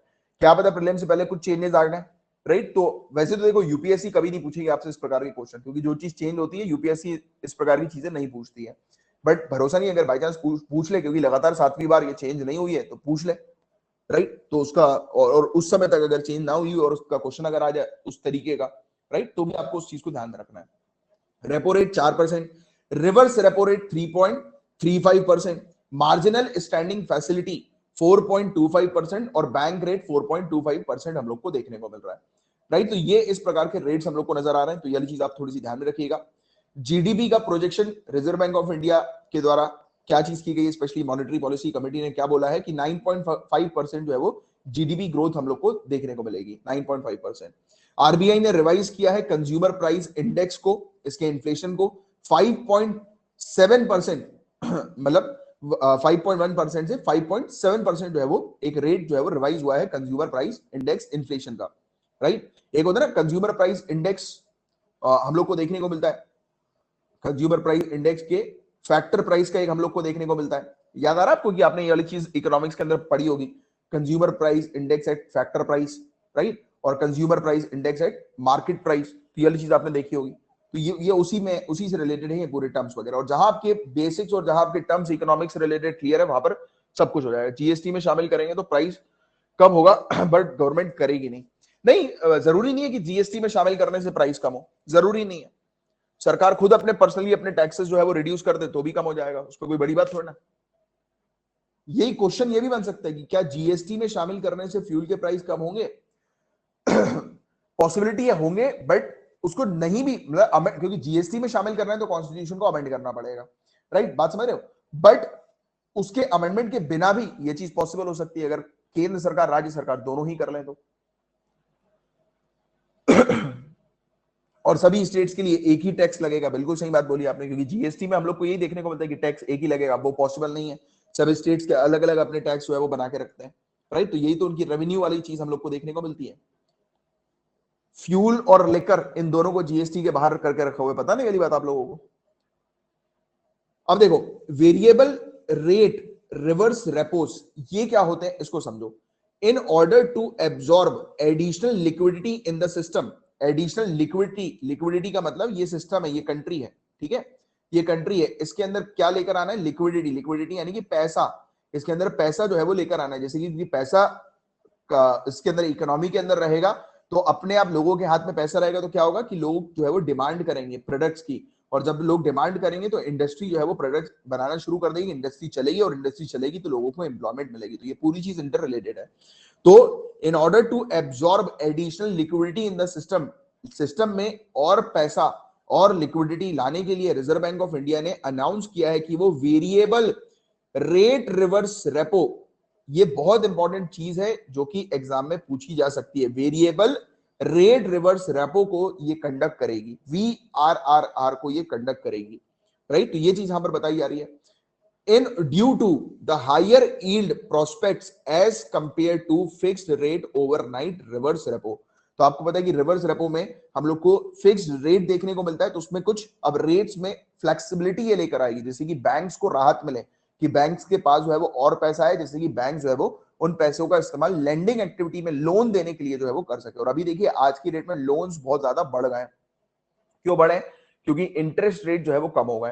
राइट, मेन फोकस ये है कि इंटरेस्ट रेट आप कम रखोगे तो लोन बढ़ेगा, लोन बढ़ेगा तो लोग परचेज करेंगे, चीजों को परचेज करेंगे तो काम शुरू हो जाएगा, है ना। लोन के थ्रू लोग बिजनेस में लगाएंगे, राइट, अपनी प्रॉपर्टी खरीदने में लगाएंगे, राइट, प्रॉपर्टी खरीदेंगे तो उसका मेंटेनेंस, उसको बनवाना, बहुत सारी चीजें होती है ना उसके पीछे, कंस्ट्रक्शन करवाना, राइट, प्लॉट खरीदा कंस्ट्रक्शन करवाना, तो उसमें भी लेबर्स को जॉब मिल जाएगी। तो ये पूरी चीज इससे रिलेटेड है। तो ये कमिटी जब कोई डिसीजन लेती है, बनाती है, तो वो मैक्रो लेवल पर, इसलिए तो कहा जाता है कि सिविल सर्विसेज में आपको माइक्रो लेवल नहीं पढ़ना है, आपको मैक्रो इकोनॉमिक्स की किताबें पढ़नी है। क्यों? क्योंकि आपको मैक्रो लेवल पर चीजों को सोचना है, इंडिविजुअल लेवल पर नहीं सोचना है। बट हाँ, अगर मैक्रो लेवल पर चीज तभी समझ में आएगी जब इंडिविजुअल लेवल पर क्लैरिटी हो। बात समझ रहे हो? तो इसलिए इंडिविजुअल लेवल की भी आप इंडिविजुअल लेवल पर देखो क्या होता है। किसी भी चीज को अगर आसान तरीके से, उस कॉन्सेप्ट को अगर अपन को समझना है, तो लोकल लेवल पर उस चीज को तोड़ दो आप अपने खुद के इंडिविजुअल लेवल पर उस चीज को तोड़ लो आप, तो अपने आप समझ में आ जाएगा। तो RBI has decided to increase quantum under VRR to 4 trillion rupees in a phase manner. तो फेज मैनर में 4 ट्रिलियन रुपए तक बैंकों को जो है ये प्रोवाइड कराएगी। आरबीआई जो है वो बैंकों तक पैसा पहुंचाएगी। अगर बैंकों को पैसों की आवश्यकता है, राइट, ओवरनाइट पैसों की आवश्यकता है, तो जो रेट होगा इंटरेस्ट का वो फिक्स्ड नहीं होगा, उस पर फ्लेक्सिबल इंटरेस्ट जो है वो चार्ज करेगी आरबीआई। तो ये इसने आरबीआई ने जो है वो फेज मैनर पर इस चीज को रिलीज करने की बात करी है। It also extended the liquidity support to banks. तो बैंक्स को भी लिक्विडिटी, वही सेम चीज, लिक्विडिटी सपोर्ट प्रोवाइड किया जाएगा, जिससे कि बैंक जो है वो लेंडिंग में इन्वॉल्व हो जाए, यानी कि लोन्स और ज्यादा दे स्ट्रेस्ड बिजनेस को, राइट। और 3 महीने के लिए उसको और एक्सटेंड कर दिया कि जो बिजनेस बंद होने की कगार में, अब देखो, अब बिजनेस ने लोन लिया, अब वो बिजनेस जो है वो अगर बंद हो जाएगा तो एनपी हो जाएगा बैंक के लिए, और बैंक को बड़ी समस्या फेस करनी पड़ेगी। पता नहीं वाली बात आपको। तो वहीं पर आरबीआई बोल रही है कि यार इस बिजनेस को बंद होने मत दो, क्योंकि ये बिजनेस बंद होगा तो ये ऑटोमेटिकली एक तो प्रॉब्लम्स तो और क्रिएट करेगा ही करेगा दूसरे फैक्टर्स के लिए, जैसे कि फॉर एग्जांपल एम्प्लॉयमेंट की प्रॉब्लम हम लोग को देखने को मिलेगी, राइट, अनएम्प्लॉयमेंट की प्रॉब्लम बढ़ जाएगी, राइट, क्योंकि अब बिजनेस बंद हो जाएगा तो लोग नौकरी से निकल जाएंगे, राइट। और दूसरी बात, जो इसने लोन लिया होगा वो शट डाउन हो जाएगा, वो बोलेगा ना कि यार मेरे पास तो पैसे ही नहीं है इसको कंटिन्यू करने के लिए, तो मैं कहां से आपको चुका पाऊंगा, कहां से भर पाऊंगा। तो बैंक जो है वो डेट में, वो उसमें आ जाएगी, बैड लोन्स हम लोग को देखने को मिलेंगे, जिसको हम लोग एनपीए कहते हैं, नॉन परफॉर्मिंग एसेट वाली कैटेगरी में आ जाएगी। तो कह रहे हैं कि एनपीए ना हो, जैसे कि बैंकिंग सेक्टर ऑलरेडी स्ट्रेस में, उसके ऊपर और स्ट्रेस ना पड़े, तो इसलिए इसको और पैसे दे दो भाई कि चले, ये चलता रहे, राइट, जैसे कि ये रुके ना, इस पर रोक नहीं लगनी चाहिए। तो ये चीज यहाँ पर बताई गई है। और इंटरेस्ट रेट्स की बात करेंगे तो आज की रेट में इन्फ्लेशन लेवल काफी तेजी से बढ़ गया, एलिवेटेड इन्फ्लेशन लेवल हम लोग को देखने को मिल रहा है, इकोनॉमी की रिकवरी में डिले हो गया है, राइट। तो इसने पैनल को प्रॉम्प्ट किया है कि पैनल अपने रेट्स को वो जैसे हैं वैसे के वैसे रखें, राइट, इसमें चेंजेस ना लेकर आए, राइट। और interest rate in banking system are expected to remain stable. तो अभी ये स्टेबल रहेंगे कुछ और महीनों के लिए, इसमें कुछ चेंजेस नहीं आएंगे जब तक इकोनॉमी थोड़ी ट्रैक पर नहीं आ जाती है। और recovery phase rough weather due to COVID second wave and lockdown in states. तो आपको पता ही है कि रिकवरी में थोड़ी सी प्रॉब्लम्स आई, सेकेंड वेव के दौरान भी प्रॉब्लम्स आई, राइट। और अकोमोडेटिव स्टैंड की अगर हम लोग बात करें तो पहली बात तो अकोमोडेटिव स्टैंड ये होता क्या है, इसका मतलब क्या है ये समझो आप। तो अकोमोडेटिव स्टैंड का मतलब क्या है कि central bank will cut rates to inject money into the financial system whenever needed. तो इकोनॉमी को पैसों की आवश्यकता है, रुपए की मनी की, मतलब मनी इन हैंड की आवश्यकता है, जिससे कि खर्चा किया जा सके, डिमांड को इंक्रीज किया जा सके। तो इस प्रकार से एकोमोडेटिव स्टैंड का मतलब यह है कि सेंट्रल बैंक रेट्स को कट करती है, इंटरेस्ट रेट को कट करती है, जिससे कि और पैसा फाइनेंशियल सिस्टम में ऐड किया जा सके, डाला जा सके। अनुकूल रुख, तो ये इसके अंदर हम लोग को देखने को मिलता है, या उदार रुख जिसको हम लोग बोलते हैं, राइट। तो इसने डिसाइड किया है मॉनेटरी पॉलिसी कमेटी ने कि ये कंटिन्यू रखेगी अपने अकोमोडेटिव स्टैंड को as long as necessary to revive and sustain growth. की ग्रोथ को बरकरार रखने के लिए इस प्रकार से जो कदम है रिजर्व बैंक ऑफ इंडिया के, इंटरेस्ट रेट को कम करके फाइनेंशियल सिस्टम में और पैसा डालने का, तो उसको ये कंटिन्यू रखा जाएगा, राइट। ऑन ड्यूरेबल बेसिस, लंबे समय के लिए इसको कंटिन्यू रखा जाएगा, and continue to mitigate the impact of covid on economy. Covid के इंपैक्ट को कम करने के लिए इस चीज को करने की यहां पर बात की जा रही है, while ensuring that inflation remains with in the target going forward. Inflation के टारगेट को ध्यान में रखते हुए ये इस प्रकार से इंटरेस्ट रेट को कम करते हुए मनी को जो है वो, मनी सप्लाई को जो है वो बढ़ा देंगे मार्केट के अंदर, राइट, इंक्रीज कर देंगे। अच्छा सॉरी, ये कुछ चीज जो है वो आ गई है, इसको डिलीट करो। हाँ, अब ऑप्टिमिज्म फॉर रिकवरी, इसकी अगर हम लोग बात करें, रिकवरी के लिए आशावाद की अगर हम लोग बात करें, तो रेजिलिएंट डिमांड, तो डिमांड को आप जानते हैं कि डिमांड को जो है इंक्रीज करना बहुत ज्यादा जरूरी है, क्योंकि डिमांड नहीं होगी तो ऑब्वियस बात है कि पूरी इकोनॉमी फेल हो जाएगी, राइट। क्योंकि आज की डेट में हो ये गया कि लोगों ने सेविंग्स करना शुरू कर दी है स्थिति को देखते हुए, और जो कि सबसे सबसे बड़ी प्रॉब्लम है सेविंग वाली ही, कि जब लोग सेविंग करते हैं एक्सपेंडिचर नहीं करते हैं तो फिर दिक्कत जो है वो होना शुरू हो जाती है। वही पूरा साइकिल जो मैंने आपको कई बार समझा चुका हूं। तो after second wave of infection, domestic economic activity has started to recover with accelerated vaccination। तो आशा ये है कि डिमांड अब इंक्रीज होगी, लोग जो है वो एक्सपेंडिचर करेंगे, खर्चा करेंगे, बाहर निकलेंगे, राइट, क्योंकि वैक्सीनेशन को हमने तेज कर दिया। वैक्सीनेशन लगने के बाद, इन्फेक्शन रेट कम होने के बाद अब लोग धीरे धीरे मार्केट में आना शुरू होंगे, और अभी फेस्टिवल सीजन हम लोग को देखने को मिलने वाला है, तो इसलिए बहुत ज्यादा जरूरी है कि इस समय स्थिति जो है वो ठीक की जा सके, क्योंकि फेस्टिवल के समय पर ही लोग एक्सपेंड करते हैं, एक्सपेंडिचर इसी समय पर हमें देखने को मिलता है। Although investment demand is still anaemic, यानी कि इन्वेस्टमेंट की डिमांड जो है वो कम है, जो मैंने आपको बताया कि डिमांड जो है वो काफी ज्यादा कम हम लोग को देखने को मिल रही है, राइट। इंप्रूविंग कैपेसिटी यूटिलाइजेशन, ज्यादा से ज्यादा कैपेसिटी यूटिलाइजेशन को इंप्रूव करने पर फोकस करना है, कि और भी लोग जो है वो इसमें इन्वॉल्व हो, राइट, एक्सपेंडिचर में, राइट, मोटिवेट करना है इस चीज को। राइजिंग स्टील कंजम्पशन, स्टील के कंजम्पशन को बढ़ावा देना, right. Higher import of capital goods का इंपोर्ट बहुत ज्यादा हम लोग को देखने को मिल रहा है, राइट। कंजीनियल मॉनिटरी और फाइनेंशियल कंडीशन, जो फाइनेंशियल कंडीशन और मॉनिटरी कंडीशन जो हम लोग को देखने को मिल रही है, वो जिस प्रकार से, जिस तरीके की होनी चाहिए उस तरीके की एट प्रेजेंट हम लोग को नहीं देखने को मिल रही है। तो इकोनॉमिक पैकेज के थ्रू ये पूरी चीज की जा सकती है कि आप डिमांड को इंक्रीज कर सकते हो, क्योंकि देखो इकोनॉमिक पैकेज के थ्रू सरकार क्या कर रही है, सरकार पैसों को जो है वो मार्केट में वो कर रही है, रिलीज कर रही है, कि पैसे जो है वो मार्केट में रिलीज हो, जितना लिक्विडिटी है वो मार्केट के अंदर ज्यादा से ज्यादा हो, कि जिससे कि लोगों के हाथ में पैसा है, डिमांड इंक्रीज हो, डिमांड इंक्रीज होगी, लोग खर्च करेंगे और इकोनॉमी, पूरा गेम जो होता है वो डिमांड और एक्सपेंडिचर के ऊपर ही हम लोग को बेस देखने को मिलता है। और economic package announced by central government are expected to kick start a long awaited revival, जो बहुत समय से हम लोग सोच रहे थे कि इकोनॉमिक रिवाइव हो, राइट, इकोनॉमी ठीक हो जाए, तो वो पॉसिबल तब हो पाएगा जब ये सेंट्रल गवर्नमेंट जो है वो रिलीज करेगी, राइट, इस प्रकार के अपने इकोनॉमिक पैकेजेस को, जो कि ऑलरेडी उसने किए हुए हैं, राइट। तो ये चीज यहां पर बताई जा रही है। इसके अलावा हाई फ्रीक्वेंसी इंडिकेटर्स की अगर हम लोग बात करें गाइस, तो हाई फ्रीक्वेंसी इंडिकेटर के अंदर हम लोग को जैसे कि इलेक्ट्रिसिटी कंजम्पशन देखने को मिलता है, नाइट टाइम लाइट इंटेंसिटी हम लोग को देखने को मिलती है, नाइट्रोजन डाइऑक्साइड एमिशन हम लोग को देखने को मिलता है। तो ये सब क्या सजेस्ट करते हैं, ये कंजम्पशन को सजेस्ट करते हैं, कंजम्पशन, क्योंकि इंडस्ट्री चलेगी, किसके ऊपर इंडस्ट्री चलेगी, ऑब्वियस बात है उसको इलेक्ट्रिसिटी की आवश्यकता होगी। नाइट टाइम लाइट इंटेंसिटी, यानी कि रात के समय पर भी काम चल रहा है, राइट, काम हो रहा है, जैसे होता है ना, काफी सारी वेरियस इंडस्ट्रीज हम लोग को देखने को मिलती हैं, तो ये सब रिफ्लेक्ट करती है, ये दोनों ही जगह, प्राइवेट और गवर्नमेंट सेक्टर दोनों ही जगह रिफ्लेक्ट करती है कंजम्पशन को, कि हाँ अब काम जो है वो शुरू हो गया है, राइट, कंजम्पशन शुरू हो गया है। और इन्वेस्टमेंट और एक्सटर्नल डिमांड को, कि इन्वेस्टमेंट होना शुरू हो गया है, डिमांड बढ़ना शुरू हो गई है, राइट। एक्सटर्नल डिमांड यानी कि फॉरेन डिमांड, जैसे कि हमारे यहाँ पर बीपीओ हम लोग को देखने को मिलता है, हम लोग फॉरेन के लिए काम करते हैं, कई बार बिजनेस प्रोसेस आउटसोर्सिंग जो हम लोग को सर्विसेज देखने को मिलती है, राइट। तो ये सही डायरेक्शन में जाने का एक, मतलब स्थिति को ट्रैक पे लाने का एक रास्ता हम लोग को देखने को मिलता है। तो ये हाई फ्रीक्वेंसी इंडिकेटर्स हैं, ये तीन, तो ये वाली चीज आप थोड़ी सी ध्यान रखिए, कंजम्पशन, इन्वेस्टमेंट और डिमांड, राइट। तो ये चीज हम लोग को देखने को मिल रही है। और चिंता वाली क्या बात है, तो इन्फ्लेशन मैनेजमेंट, जो आज के डेट में महंगाई जो बढ़ती जा रही है, तो it can pose a serious challenge, ये बहुत बड़ा चैलेंज हम लोग को देखने को मिल रहा है। फ्यूल के प्राइसेस जो है वो बढ़ गए हैं, राइट, और इसके कारण हमें देखने को मिल रहा है कि स्थिति जो है वो खराब हो रही है, क्योंकि देखो फ्यूल ही एक ऐसी चीज है जो कि हर चीज के ऊपर बेस्ड हम लोग को देखने को मिल रही है। इसीलिए तो आरबीआई ने बोला कि यार फ्यूल के टैक्स जो है वो काटो, कम करो, क्योंकि फ्यूल का रेट जब कम होगा तब ऑब्वियस, क्योंकि फ्यूल की रिक्वायरमेंट हर इंडस्ट्री में हम लोग को देखने को मिलती है, हर इंडस्ट्री में आप देखिएगा फ्यूल की रिक्वायरमेंट होगी। तो इसीलिए आरबीआई ने फ्यूल के प्राइसेस को डाउन करने की बात करी, राइट, कि फ्यूल के प्राइसेस कम करो, राइट। उसकी वजह ये है कि सभी इंडस्ट्री में इसकी रिक्वायरमेंट, आप देखो फ्यूल के प्राइसेस कम होंगे तो ऑटोमेटिकली माना यह जा रहा है कि डिमांड जो है वो इंक्रीज हो जाएगी, डिमांड इंक्रीज हो जाएगी। आप देखिए एक दिन फ्यूल के प्राइस कम होते हैं तो आप देखिएगा कितने भीड़ लग जाती है पेट्रोल पंप पे, तो ये क्या है, ये डिमांड है, भीड़ लग गई मतलब लोग की जेब में पैसा वो खर्च करने के लिए रेडी हो गए। और वहीं इंडस्ट्रियलिस्ट भी इसी प्रकार की एक्टिविटीज में इन्वॉल्व रहते हैं, क्योंकि फ्यूल के ऊपर बेस हर एक सेक्टर है, हर एक सेक्टर, और फ्यूल को आप कम करोगे तो ऑटोमेटिकली काफी सारे जो प्रोडक्ट्स हैं उनके भी प्राइसेस में आपको डिफरेंसेस देखने को मिले। शिपिंग देखो ना, अब कोई भी प्रोडक्ट है उसको एक जगह से दूसरी जगह लेकर जाना है तो ऑब्वियस सी बात है कि उसको मोड ऑफ ट्रांसपोर्टेशन का उपयोग करना पड़ेगा, है ना, किसी न किसी मोड का उपयोग करना पड़ेगा, और रोडवेज का ज्यादातर उपयोग किया जाता है, हमें देखने को मिलता है। तो अगर फ्यूल के प्राइसेस हाई होंगे तो ऑब्वियस सी बात है कि ये पूरी चीज यहीं पर ही इफेक्ट होगी ना, प्रोडक्ट के कॉस्ट भी बढ़ेंगे। इस तरीके से चीजों को आप समझो तो इन्फ्लेशन पर भी उसका इफेक्ट हम लोग को देखने को मिलेगा।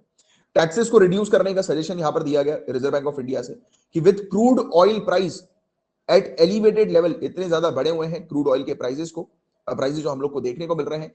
Calibrated reduction of indirect tax component of pump prices by the centre and states can help to substantially lessen cost pressure. मतलब कि जो सरकार की जो टैक्स है, जैसे कि ऑलरेडी अगर आप बोल रहे हो कि प्राइस, वैसे तो इंटरनेशनल प्राइसेस है वो इतने नहीं बढ़े हुए जितने हम लोग ने टैक्स के थ्रू जो है वो बढ़ा दिया है, तो सरकार को टैक्स को कम करने की जरूरत है, क्योंकि टैक्स रेट कम होगा, यानी कि टैक्स जो है वो कम कर देगी अगर सरकार, तो ऑटोमेटिकली प्राइस जो होंगे वो कम ऑटोमेटिकली हो जाएंगे। और कहा यह भी जा रहा है कई सारी रिपोर्ट्स के थ्रू कि करीब करीब 30%, 25-30% प्राइस जो है वो कम होने की संभावना यहां पर बताई जाती है, राइट।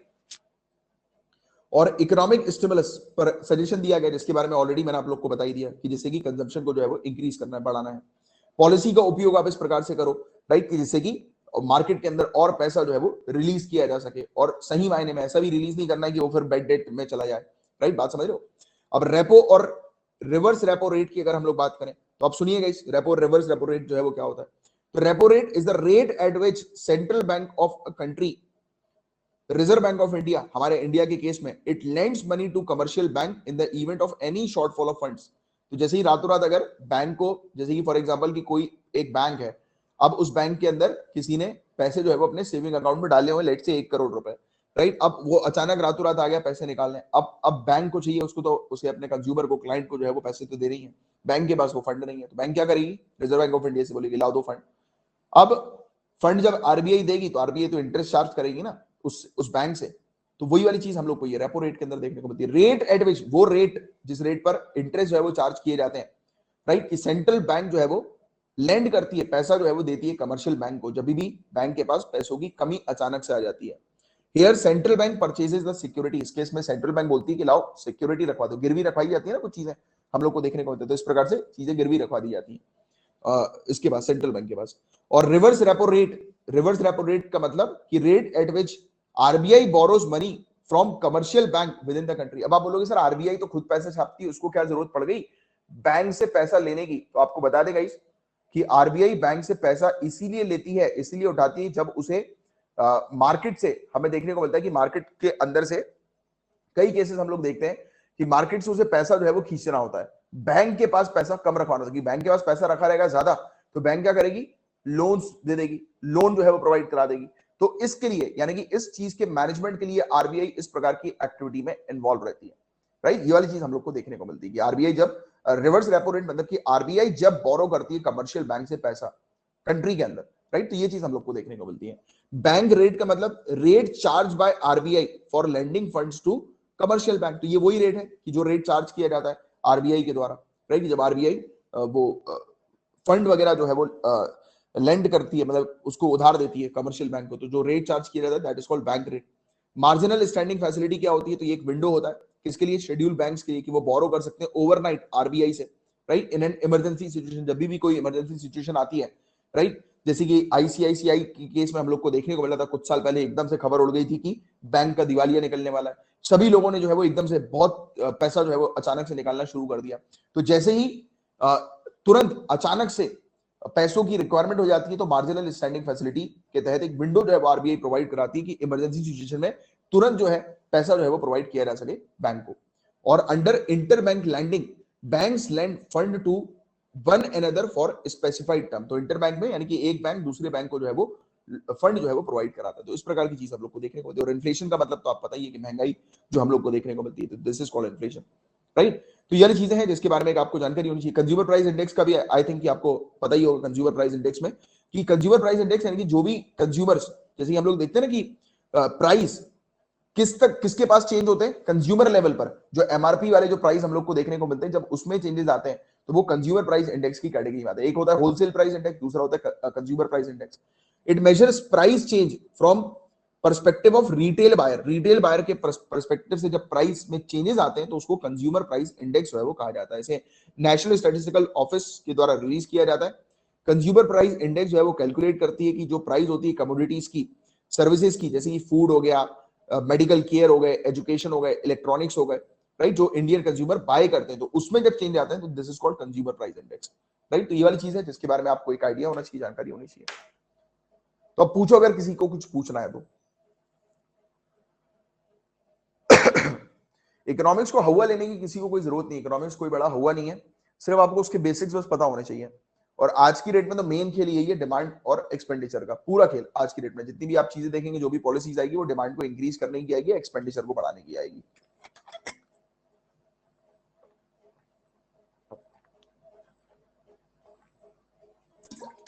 चलो फिर साइन ऑफ करें।